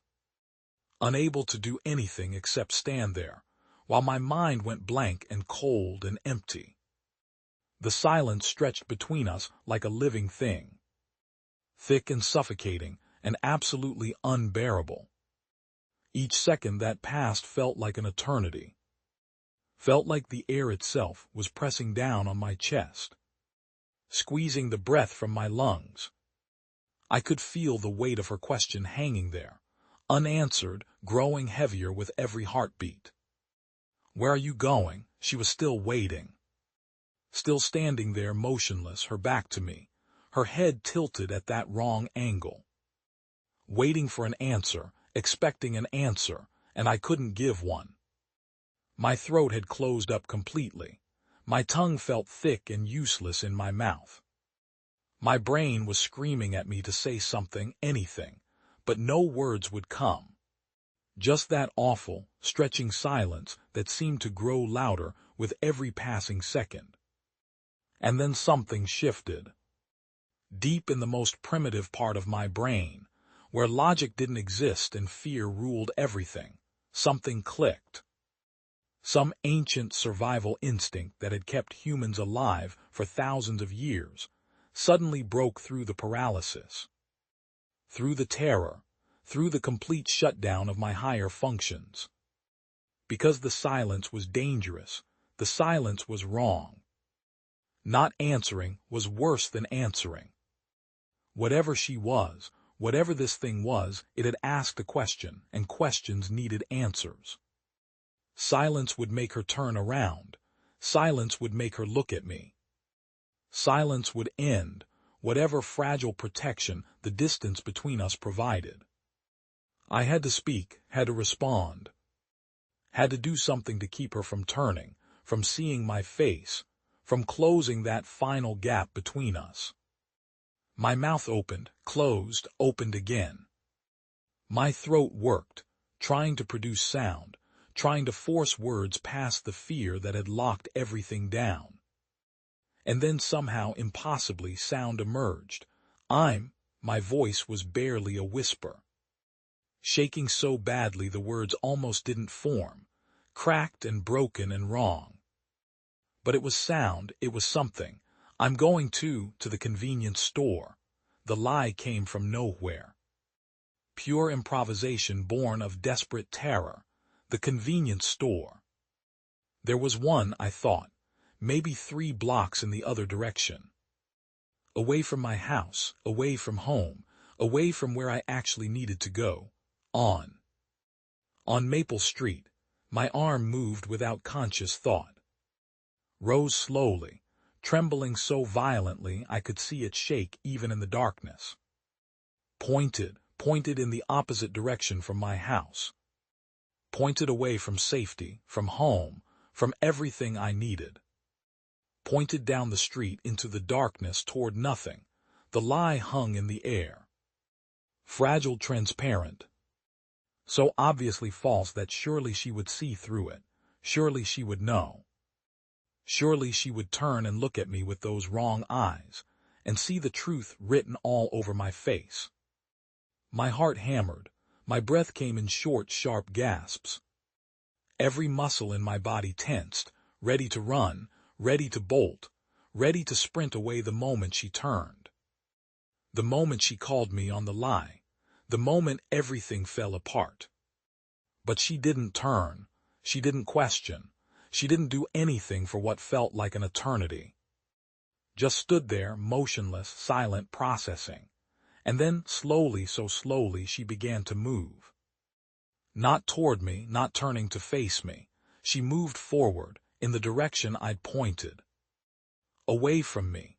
Her limp was more pronounced now, that strange hitch in her step that made her movement jerky and wrong. One foot dragging slightly, her body tilting with each step, but she was moving. Moving away. Moving in the direction I'd indicated, accepting the lie completely, without question, without hesitation. I stood frozen, unable to believe what I was seeing. The misdirection had worked. The desperate, improvised lie had actually worked. She believed me. Or she accepted it, or she didn't care enough to question it.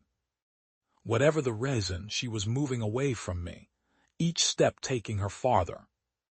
Each step putting more distance between us. 5 feet, 10 feet, 15. Her figure growing smaller in the darkness. That white dress becoming less distinct, blending with the shadows. Her dark hair hanging limp down her back. Her movements jerky and wrong but consistent, steady, taking her away.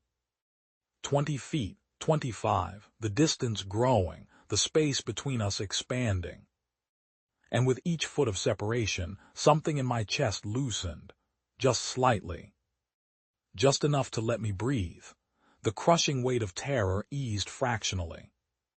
My lungs pulled in air that didn't feel quite so thick. My heart still hammered, but not quite as violently. My hands still shook, but not quite as badly. She was leaving. She was actually leaving. Moving away from me, limping down the street in the wrong direction, following my lie, accepting my misdirection. 30 feet, 40, her figure was smaller now, harder to see.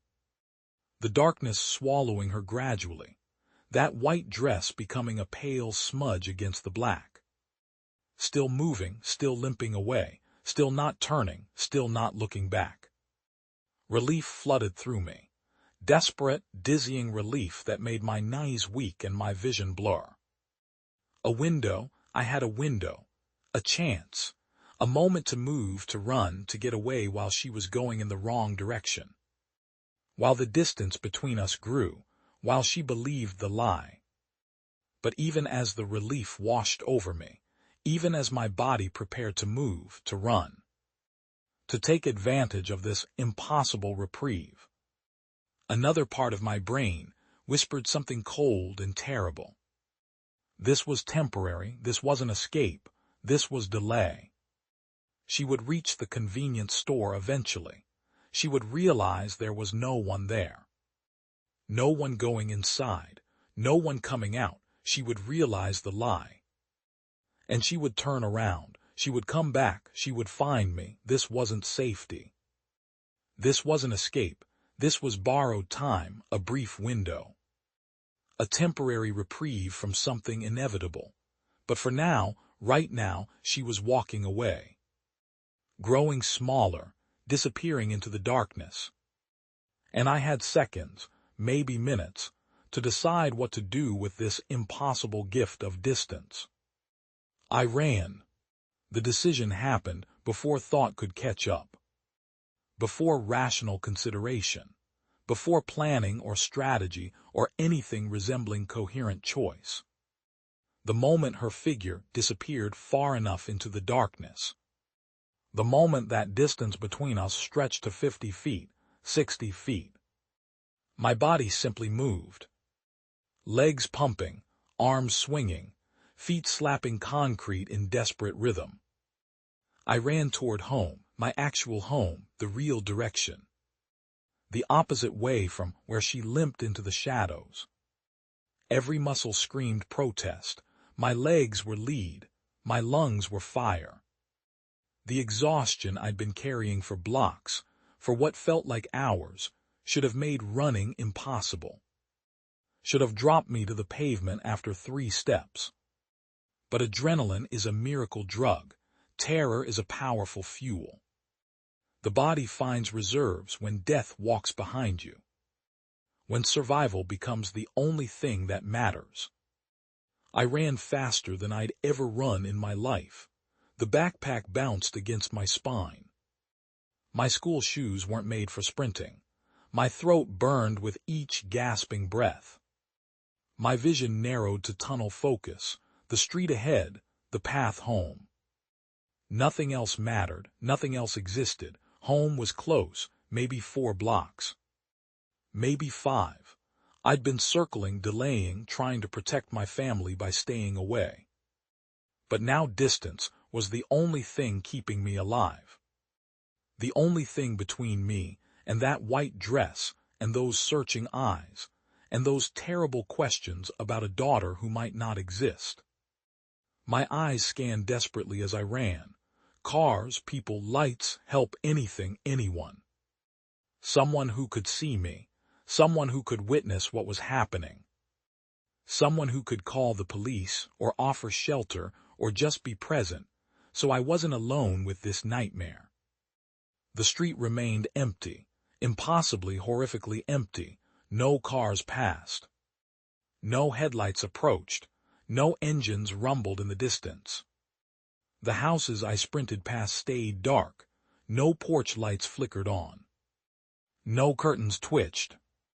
No concerned faces appeared in windows to check on the teenager, running desperately through their neighborhood. Where was everyone?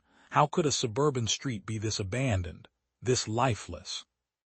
Even late at night there should be something, someone, a dog walker, a shift worker driving home, a teenager sneaking out, an insomniac taking a late stroll.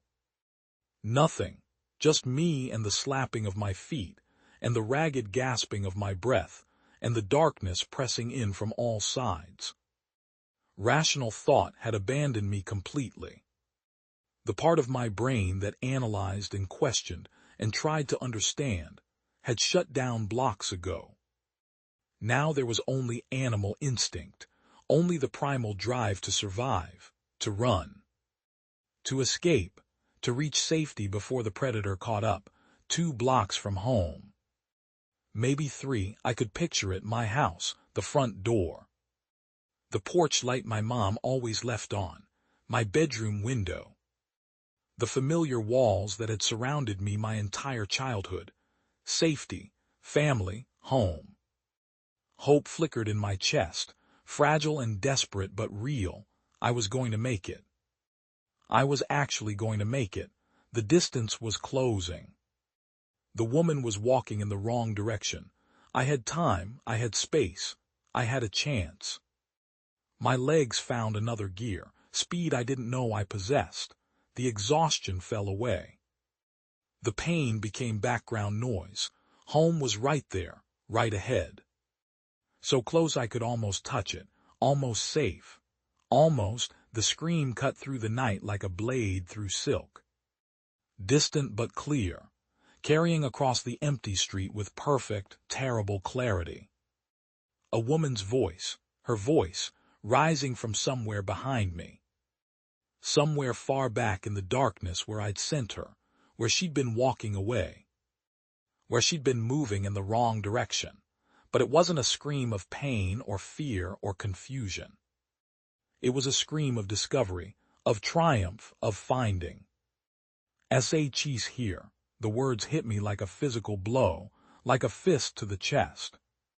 Like ice water in my veins, she's here. Not where are you, not help me find her, not the confused searching of someone still looking.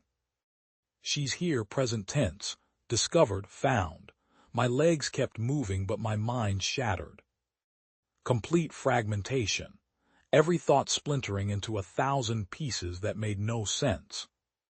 That couldn't connect, that refused to form coherent understanding. Had she found her daughter? Had whatever she was searching for finally appeared? Had someone materialized in that darkness where I'd sent her?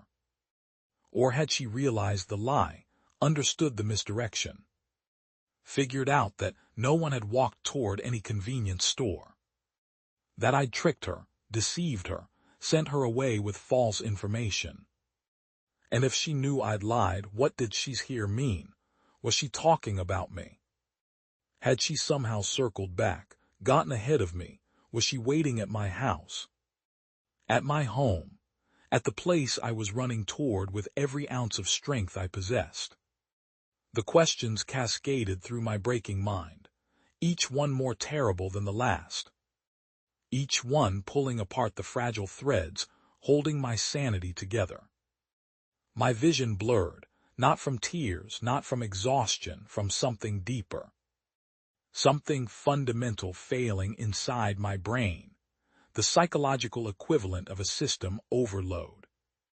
Too much terror, too much confusion, too much impossible horror for one night. For one person, for one teenage mind to process and survive. The darkness at the edges of my vision wasn't just night anymore. It was something else, something internal, consciousness slipping, awareness fading. My body still running but my mind checking out, shutting down, giving up. The pavement tilted beneath my feet, the streetlights stretched and warped. Everything went dark. Nothing, that's what unconsciousness is, not sleep, not dreams. Not darkness you can perceive or void you can experience. Just complete and utter absence, a gap in existence where you simply aren't anymore. Where time doesn't pass because you're not there to experience its passing. Where the world continues without you, and you have no awareness of that continuation. No sense of duration, no feeling of transition, just here, then gone, then suddenly here again with no bridge between. The return wasn't gentle, wasn't gradual.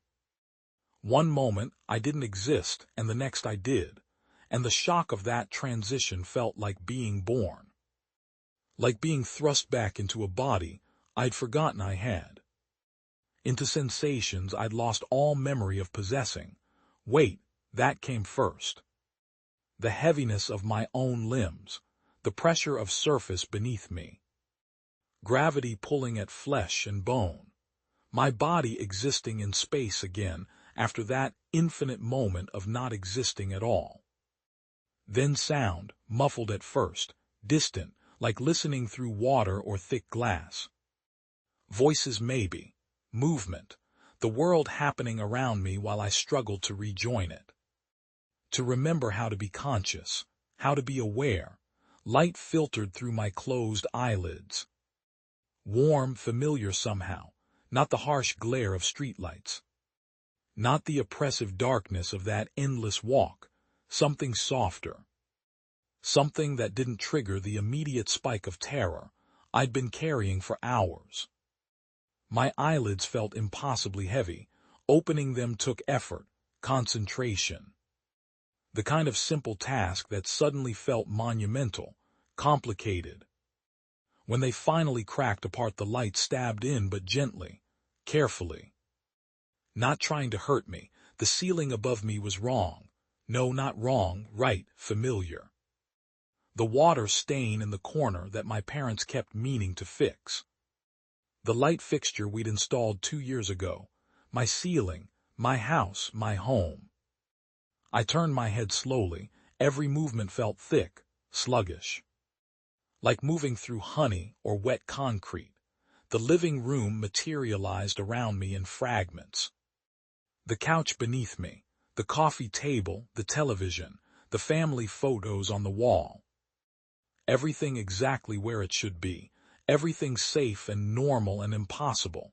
How? The question formed slowly in my reconstructing thoughts. How was I here? The last thing I remembered was running, the pavement tilting, darkness closing in. The street somewhere between that woman and home, not safety. Not this couch in this room, with this ceiling above me. Movement in my peripheral vision made me flinch. Instinct. Terror still living in my muscles, even if my conscious mind hadn't caught up yet. But the figure that moved into view wasn't threatening, wasn't wrong, was Mr. Patterson from 3 houses down, our neighbor, the one who always waved when I walked past. Who helped my dad with yard work sometimes.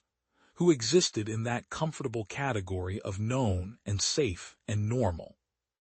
His face was creased with concern, deep lines around his eyes and mouth that I'd never noticed before.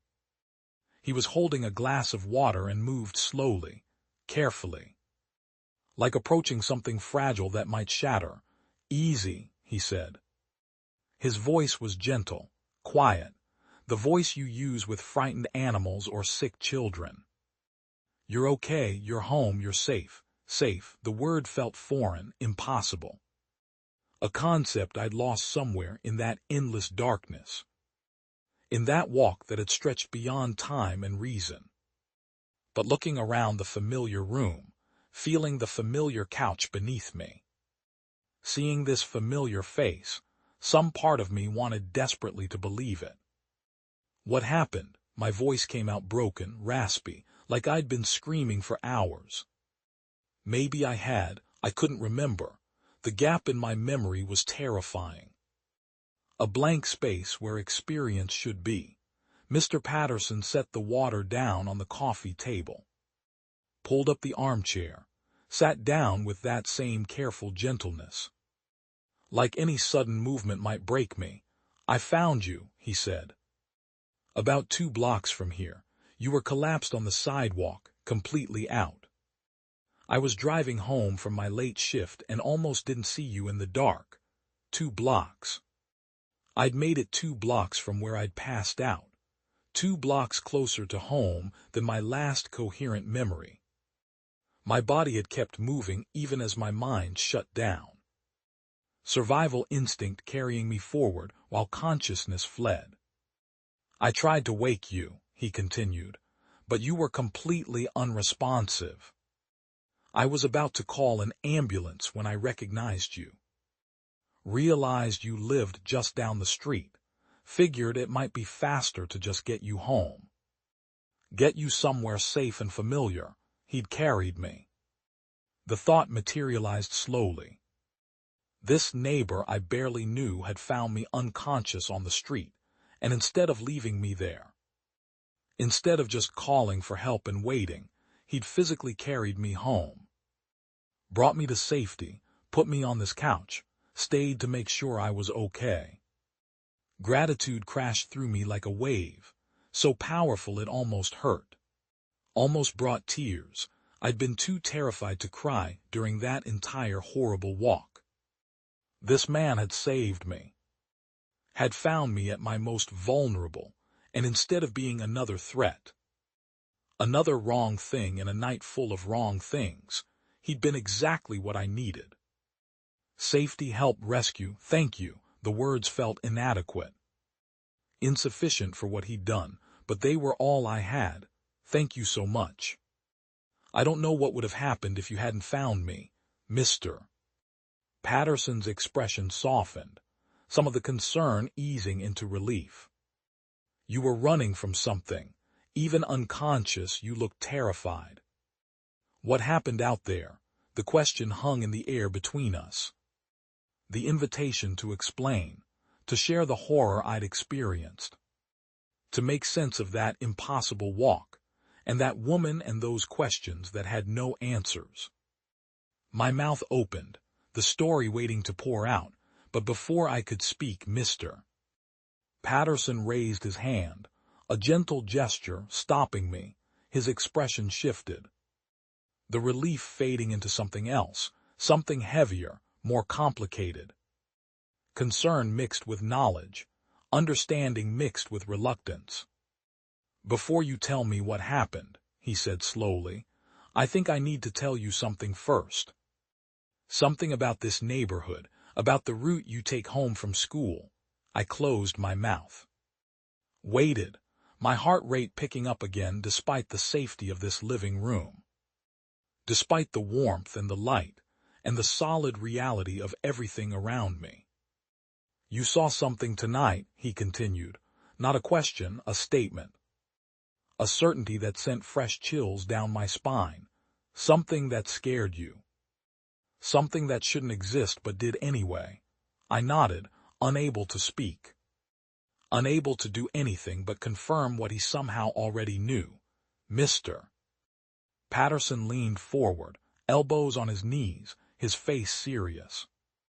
Sad in a way that spoke of old grief, old knowledge that had lived in him for years. "There's a story," he began, "a local history that everyone who's lived here long enough knows. Everyone talks about it, whispers about it, warns their kids about it without really explaining why. It's one of those things that becomes part of a place, part of its identity. Its shadow." He paused, gathering his thoughts, or maybe gathering his courage. Finding the right way to say something that had no right way. "In 1995, he said, "there was a woman named Agatha Brennan. She lived 3 streets over, small house, blue shutters. Garden in the front yard that she kept immaculate. She was in her early 30s. Single mother, working 2 jobs to make ends meet. Everyone in the neighborhood knew her. Liked her, she was kind, always smiling, always had a kind word for anyone she passed on the street. I listened. My mind beginning to work, beginning to make connections I didn't want to make. Agatha, the name settled into my consciousness like a stone dropping into still water, creating ripples, disturbing the surface of everything I thought I understood. She had a daughter, Mr. Patterson continued, his voice soft now, gentle, like he was talking about someone fragile, someone precious, about 10 years old. Beautiful kid, smart, funny, full of life in that way kids are. She went to Eden Hill Elementary, same school you walk past every day on your way home. Eden Hill.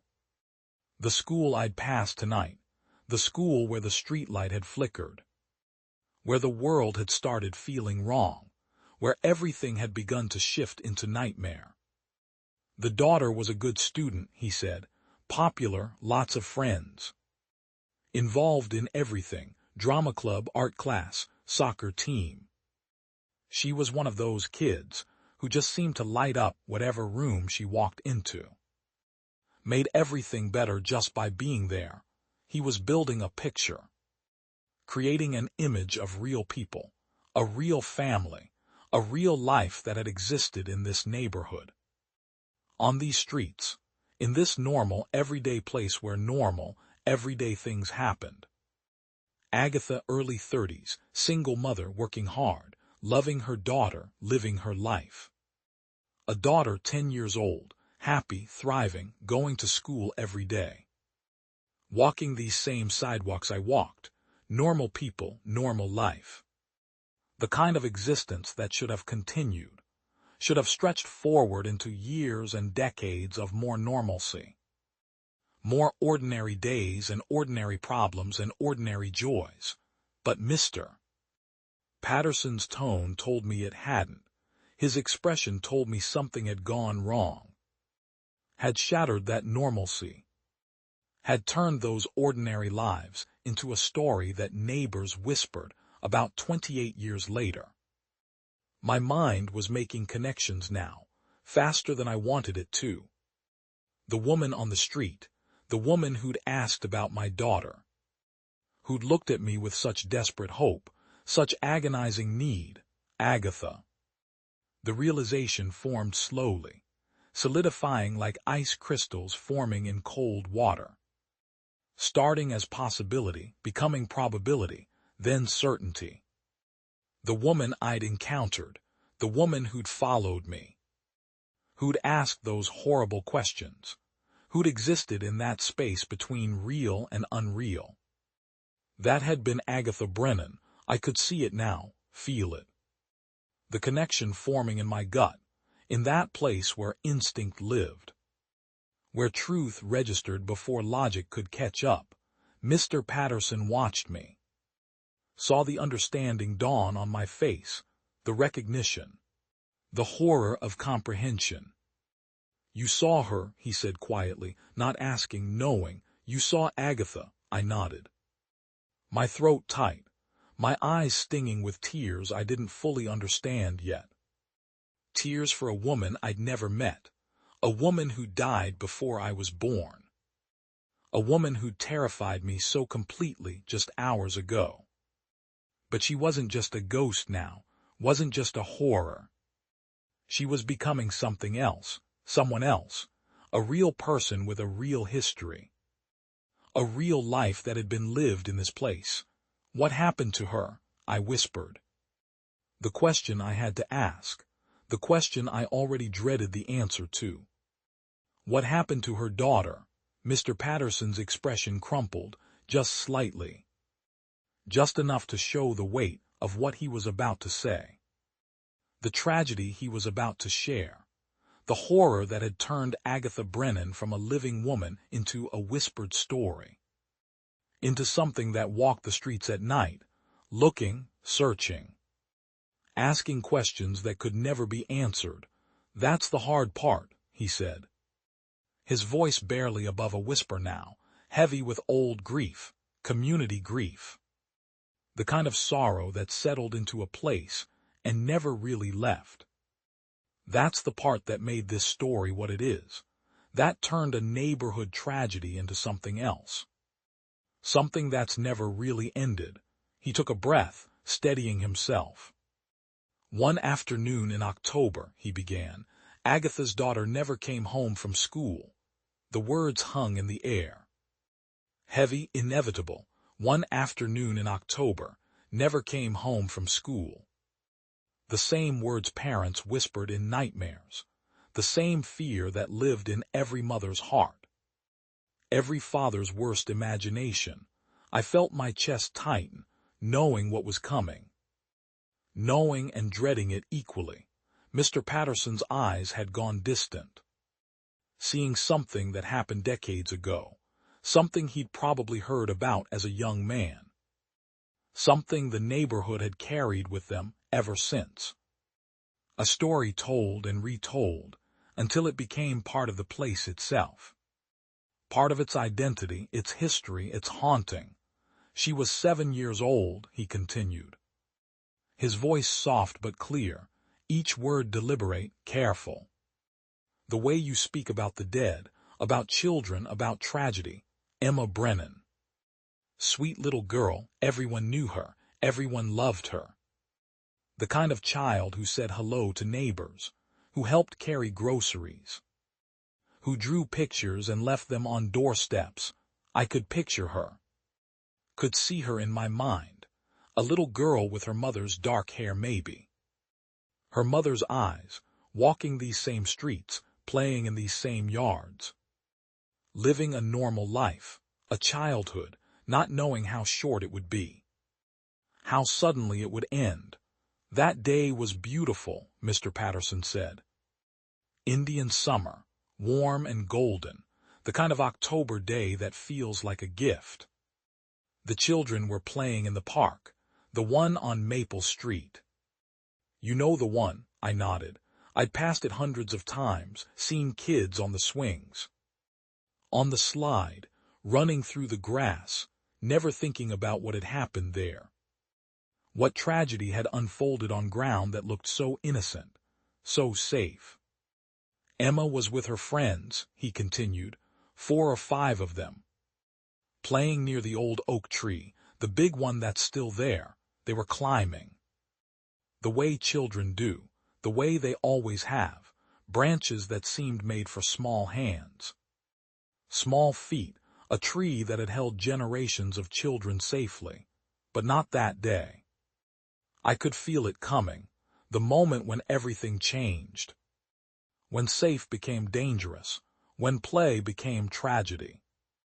When a mother's world shattered completely. The branch broke, Mr. Patterson said simply, those 3 words, so simple, so devastating. Old wood. Rotted from the inside where no one could see. Emma was 12 feet up, maybe 15. High enough that, when she fell, there was nothing anyone could do. Nothing that could stop what happened next. I felt tears on my cheeks. Hot and immediate, for a little girl I'd never known. For a mother I'd only seen as a ghost, as something terrifying, something to run from. But now she was real. Now she was human. Now she was a woman who'd lost everything that mattered. "She hit her head on the roots," he said, "the ones that come up through the ground. Twisted and hard. The other children screamed, started running for help. But Emma never woke up, never opened her eyes, never said another word. She was gone before the ambulance arrived, before anyone could do anything. Before her mother even knew something was wrong. The image was unbearable. A mother somewhere, in her house maybe, making dinner, folding laundry. Doing the 1,000 small tasks of daily life, not knowing that her world had already ended. That her daughter was already gone. That everything would be different from that moment forward. Forever, Agatha was home when they came to tell her, Mr. Patterson continued. His voice thick now, emotional, working in her garden. The neighbors said she was humming, happy, planning what to make for dinner, what Emma might want as a treat, and then the police car pulled up. And everything stopped, everything ended. I could see it, could feel it. The moment when reality split, when life became before and after. When a mother's heart broke so completely, it could never be put back together. Not really, not ever, the scream, he whispered. The neighbors said they'd never heard anything like it. That sound of absolute anguish, of a soul being torn apart. They said Agatha collapsed right there in her garden. That she had to be carried inside, that for days she couldn't speak, couldn't eat, couldn't do anything but rock back and forth, saying Emma's name over and over. The funeral was 3 days later. Mr. Patterson described it, the small white casket, the flowers. The entire neighborhood turning out, the school children crying, teachers sobbing. A community united in grief, in shock, in the horrible randomness of it all. A branch breaking, a child falling, a life ending in seconds, no warning. No chance to say goodbye, no time to prepare or protect or save. Agatha stood at the graveside like a statue. That's what people remembered. How still she was, how silent, her face empty, her eyes vacant. Like she'd gone somewhere else, somewhere far away where the pain couldn't reach. Where reality couldn't touch her, where her daughter might still be alive. Still playing, still coming home from school. She was never the same after, Mr. Patterson said. How could she be? Emma was her only child, her whole world. And she was gone in an instant, no disease to fight, no warning to prepare. Just there one moment, and gone the next, taken by something as simple as a broken branch. As random as gravity, the weeks after the funeral, Agatha stopped working. Stopped going out. The neighbors would see her sometimes, standing at the window. Watching, waiting, like she expected Emma to come walking up the street. To come home from school, to open the door and call out that she was hungry. That she wanted a snack, that her day had been good. She started walking, Mr. Patterson said, in the evenings, around the time school would let out. The same route Emma would have taken, looking for her, calling her name sometimes. Asking people if they'd seen her, if they knew where she was. As if Emma might just be lost, might just be playing somewhere. Might come home if only someone could find her.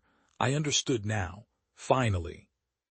Completely, the woman I'd seen, the ghost, the horror, she wasn't evil, wasn't malicious. She was just a mother, still looking, still searching. Still unable to accept what couldn't be accepted. Still unable to accept. Still walking that same path. Still searching for a child who would never come home. Mr. Patterson's voice grew quieter, sadder. The school tried to help. Teachers would see her standing outside the gates, waiting. Watching the children leave, searching every face, looking for Emma. They'd approach her gently, remind her that Emma was gone, that she needed to go home.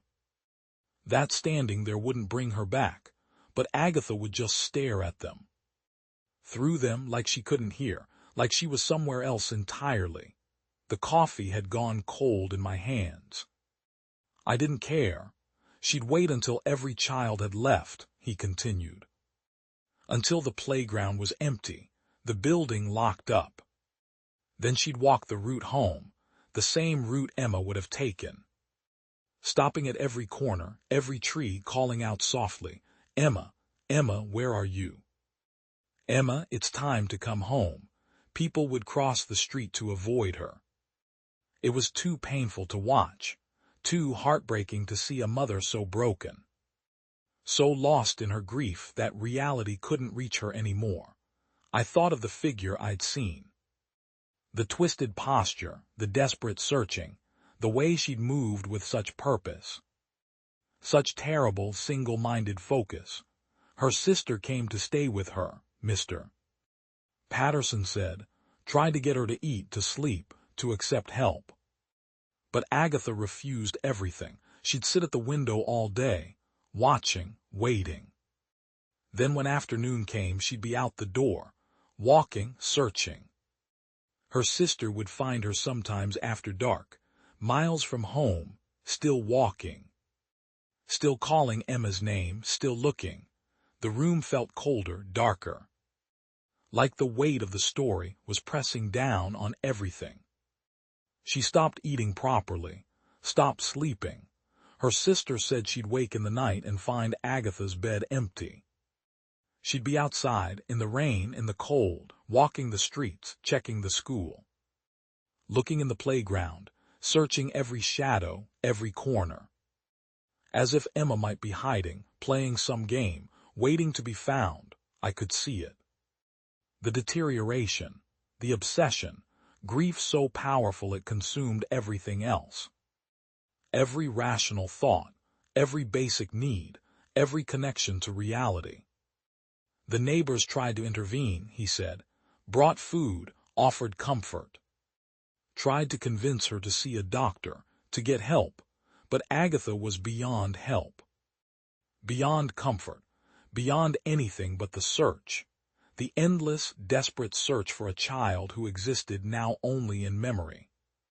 Only in a mother's heart that refused to accept the unacceptable. Mr.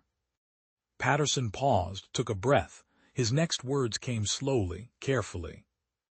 Like he was choosing each one with deliberate care. She lasted 6 months. 6 months of searching, of not eating, of not sleeping, of walking until her feet bled. Until her body gave out. Until grief and exhaustion and refusal to accept reality finally took their toll. They found her one morning, on that same route, the route Emma would have taken.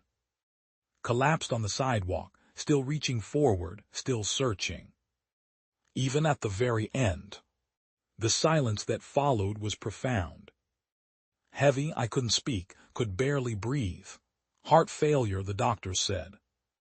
But everyone knew the truth. She died of a broken heart. Of grief so complete, so all-consuming, that her body simply couldn't sustain it anymore. Couldn't carry that weight, couldn't survive that loss. I thought of my mother. Of how she looked when she thought I was missing. That terror, that desperation. Multiply it by infinity, extend it over months, let it consume everything. Let it become the only reality. But death, Mr. Patterson said softly, didn't end the search. The words hung in the air. Final, terrible, true. People started seeing her just like you did. Walking that same route, at that same time, when school lets out, still searching. Still looking, still unable to accept what she couldn't accept in life. Death didn't bring her peace, didn't reunite her with Emma.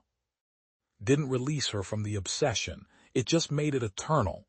I understood now. Completely, utterly. The woman I'd seen wasn't a monster, wasn't evil, wasn't hunting. She was still a mother, still searching, still calling out for her daughter. Still walking that same path, day after day, year after year, decade after decade.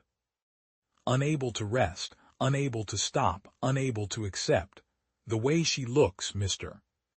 Patterson said, the twisted posture, the limp, the deterioration. That's what grief does, what obsession does, what refusing to let go does. It twists you, wears you down, changes you into something that barely resembles what you were. In life it destroyed her body, in death it's trapped her spirit. Made her into something frightening, not because she wants to be, but because grief itself is frightening. Because loss that complete, that consuming, that eternal is horror in its purest form. I thought of how she'd looked at me. Through me, not seeing me, seeing only what she searched for. What she'd always be searching for. A little girl who would never come home. Who would never be found. Who existed now only in the desperate, endless search of a mother who couldn't let go. Who couldn't move on, who couldn't rest. "She's not dangerous," Mr. Patterson said. "She's tragic, she's not hunting, she's searching, she's not evil, she's heartbroken." Every person who sees her, who runs from her, who fears her, they're running from grief itself. From loss, from the horror of what happens when love refuses to accept death. When a mother's need to find her child becomes stronger than death itself. Stronger than peace, stronger than rest. I sat in silence, processing, understanding. Feeling the fear I'd carried transform into something else, something deeper. Something sadder, sympathy for the woman who couldn't stop searching. For the mother who couldn't let go, for the ghost who walked the same path, forever. Eternally, calling out a name that would never be answered. Looking for a face that would never appear, searching for a child who was gone, gone. But never in her heart, truly lost. Mr. Patterson shifted in his chair, and I could see the weight of years in his eyes. Years of knowing, years of watching, years of seeing the same pattern repeat itself. "You're not the first to see her," he said quietly. "You won't be the last. Agatha appears regularly, has been appearing since the night she died. 23 years now, 23 years of the same search, the same route. The same desperate questions."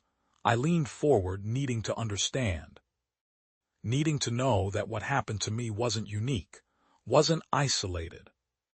That I wasn't losing my mind. "She walks most often at night, Mr. Patterson continued. "Late nights when the streets are empty. When the world is quiet enough for her to hear the echo of footsteps she's listening for. Footsteps that will never come. She appears especially around the school. The library where Emma used to read. The corridors where Emma walked. The streets Emma took home every day. That's her territory, her hunting ground. Though hunting isn't the right word, her searching ground, her hoping ground. The places where she believes, somehow, Emma might still be." He paused, his hands folding together on the table between us. "Others have seen her, dozens over the years. Students walking home late from study sessions. Teachers leaving after evening meetings. Parents driving through the neighborhood. Librarians locking up. Security guards making their rounds. She appears to them all. Always the same, the twisted posture, the limping gait, the deteriorating appearance. The desperate, searching eyes. And always, always she asks the same question. Where are you going? Not because she cares where they're going, but because she's hoping, praying, that somehow the answer will lead her to Emma. That someone, someday, will say something that gives her the clue she needs. The direction, the hope, the answer." My throat tightened. I remembered that question. The way it had frozen me in place. The way her voice had cracked with such desperate need. "The sightings have been increasing," Mr. Patterson said, and there was sadness in his voice. "Especially in the last 5 years. More frequent, more intense, as if her desperation is growing. As if whatever drives her, whatever keeps her searching, is becoming stronger rather than weaker. Time isn't healing her. It's intensifying her need, making her search more frantic. More constant, more consuming." He looked at me directly. "The community knows about her. Not everyone, but enough. Enough people have seen her over the years that stories circulate. Warnings get passed around. Parents tell their children to avoid walking alone at night. Not because Agatha is dangerous, but because she's terrifying to encounter. Because seeing her, hearing her, being approached by her, it leaves a mark, a trauma. even though she means no harm, even though she's never hurt anyone, not once. Not ever. I felt something loosen in my chest. Never hurt anyone, never. She's focused entirely on finding her daughter, Mr. Patterson said. That's all she sees, all she knows, all she exists for. When she approaches someone, she's not seeing them as they are. She's seeing them as a possibility, a potential answer, a maybe. Could this person know something? Could this person have seen something? Could this person lead her to Emma? That's why she asks where you're going. She's hoping your destination might be Emma's location. Hoping your path might cross with Emma's. Hoping that this time, this encounter, this moment might finally be the one that brings her daughter back. My hands trembled slightly. I clasped them together. And the scream, Mr. Patterson continued, his voice dropping lower. The scream you heard, she's here, that happens too, regularly. When Agatha thinks she's found her, when she believes, for one desperate, hopeful moment, that Emma is there. Right there, close enough to touch, close enough to hold, close enough to bring home. She screams it with such conviction, such certainty, such joy mixed with desperation. She's here, but Emma is never there, never. It's a delusion. A hope so powerful it becomes, for a moment, reality to her. And then reality crashes back. Emma isn't there, hasn't been there. Will never be there. And Agatha has to accept that loss all over again. Has to feel that grief fresh and sharp and devastating. Every single time, I felt tears building behind my eyes, for her, for Emma. For the eternal, futile nature of it all. Your encounter was typical, Mr. Patterson said gently. What you experienced, others have experienced. The approach. The question, the scream, the terror, you're not alone in this. You're not unique. You're part of a pattern that's been repeating for over 2 decades. And your response, passing out from fear, from shock, from the sheer overwhelming horror of it, that's understandable. Completely understandable. People have run, people have screamed. People have collapsed, people have needed counseling afterward. What you went through was traumatic, real, valid. Even though Agatha meant you no harm. He reached across the table, his hand stopping just short of mine. You're safe, he said firmly. You were always safe. Even in that moment, even when you felt most terrified, most certain you were going to die, you were safe. Agatha wasn't there to hurt you. She was there searching for Emma. You just happened to be in her path, happened to be someone she could ask. Someone who might impossibly know something. She saw you and she saw hope, not prey. Not a victim, hope. And when that hope proved false, when you weren't Emma and didn't know where Emma was, she moved on. Continued her search, left you behind, not out of cruelty. But because you couldn't help her, couldn't give her what she needed. Couldn't bring her daughter home. I nodded slowly, feeling the final pieces fall into place. Understanding completely now, what I'd seen, what I'd experienced, what it meant. Not a monster hunting me, a mother searching for her child, forever, eternally. Without rest, without peace, without hope of ever finding what she'd lost. It's been a year since that October evening. A year since I walked home alone from the library and encountered something that changed me forever. A year since I looked into the eyes of a searching mother and felt terror so complete, so overwhelming, that my body simply shut down to protect itself from the impossible reality standing before me. I'm 17 now, still going to Millbrook High, still walking past those woods every day. But I'm different, fundamentally, permanently different. The fear hasn't left me completely, I won't lie about that. There are still nights when I wake up gasping, remembering that pale face. Those desperate eyes, that question hanging in the cold air. But the fear has transformed into something else, something deeper, something more meaningful, understanding, empathy. A profound awareness of suffering that exists beyond my comprehension, beyond my ability to fix or change or ease. I think about Agatha constantly, not with terror anymore, but with a sadness so deep it sometimes takes my breath away. She's still out there, still searching, still walking those woods and roads and parking lots, approaching strangers with that same desperate question. Have you seen my daughter? Have you seen Emma? And every single person she asks, every single encounter she has, ends the same way. With disappointment, with continued loss, with the realization that Emma isn't here, isn't anywhere, isn't coming home. 22 years of that. 22 years of hope rising and falling, rising and falling. An eternal cycle of grief that never resolves, never heals, never ends. I can't imagine it. I've tried. I've lain awake at night trying to put myself in her position, trying to understand what it would be like to search forever for something you'll never find, to ask a question that will never be answered the way you need it to be answered. And I can't. My mind can't stretch that far. The closest I can come is thinking about my own mom, imagining her in Agatha's place, imagining her love transformed into desperate, eternal searching. And even that thought, that hypothetical, is enough to make my chest tight, my eyes burn with unshed tears.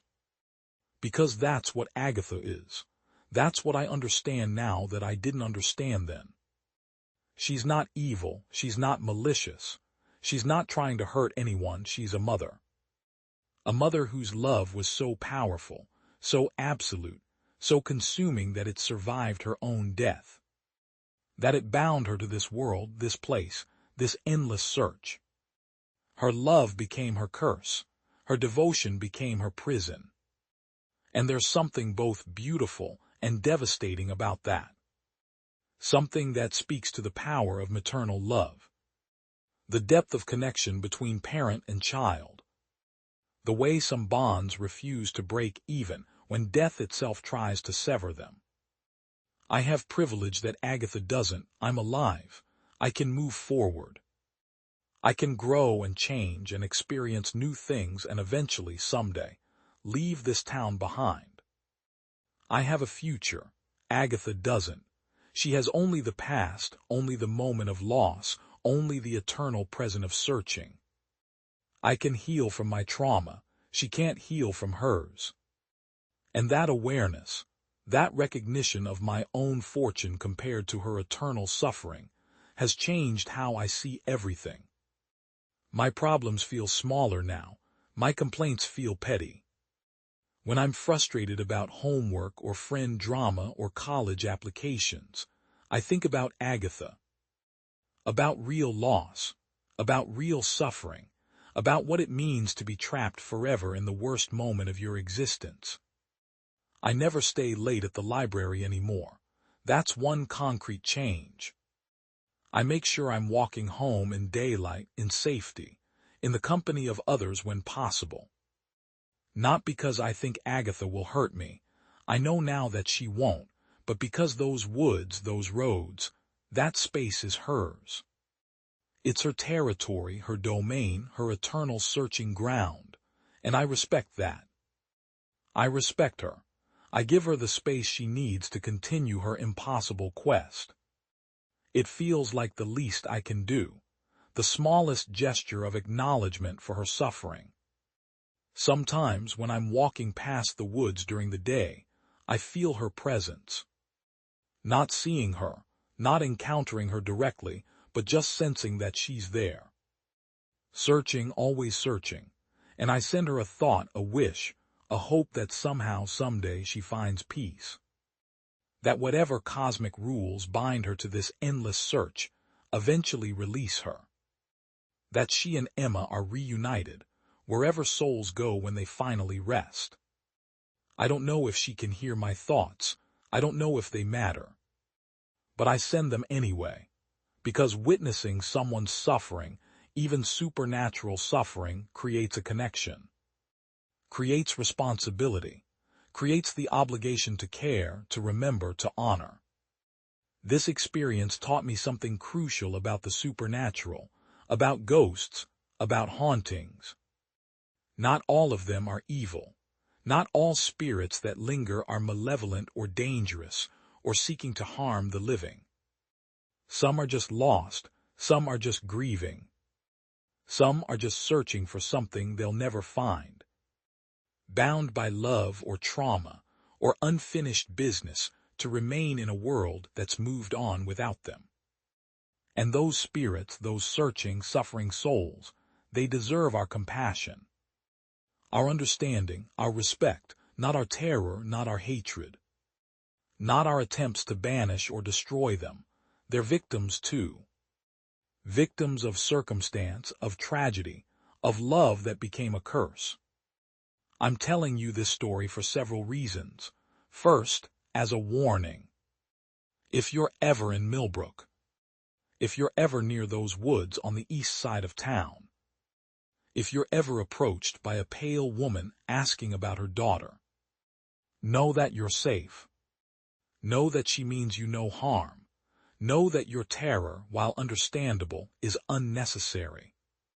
She's not there to hurt you. She's there searching for Emma, just searching. Always searching. Second, as education. To help you understand that the supernatural world is more complex than horror movies suggest. That not everything that frightens us is evil. That some of the most terrifying encounters are actually the most tragic. That fear and sadness can exist in the same space, can be responses to the same phenomenon. Third, to honor Agatha, to make sure her story is told. To ensure that people know she existed, that Emma existed, that their love was real and powerful and enduring. That their tragedy matters, that they're not forgotten. That someone witnesses their suffering and cares about it, even if I can't end it. If you ever encounter something supernatural, something that frightens you, something that seems impossible, I want you to remember this. Take a breath, look closer. Ask yourself what you're really seeing. Is it evil or is it pain? Is it malice or is it loss? Is it trying to hurt you, or is it just trying to find something? To resolve something, to finish something that death interrupted. Not all ghosts want to harm you, some just want to be seen, to be acknowledged, to have their suffering witnessed and their stories remembered. Agatha is still out there, still searching, still asking her question to anyone who crosses her path after dark. And she'll continue searching until whatever binds her finally releases her. Until she finds peace, until she finds Emma. I hope that happens. I hope that someday, somehow, their story has a better ending than eternal separation. But until then, I'll remember. I'll honor her memory. I'll tell her story. I'll make sure that people know that the ghost in Millbrook's woods isn't a monster. She's a mother, and that makes all the difference. If this story resonated with you, if it changed how you think about hauntings or grief, or love that transcends death, share it. Talk about it. Remember Agatha and Emma. And if you're ever in Millbrook, if you ever walk past those woods at dusk, say a quiet prayer for a mother who's been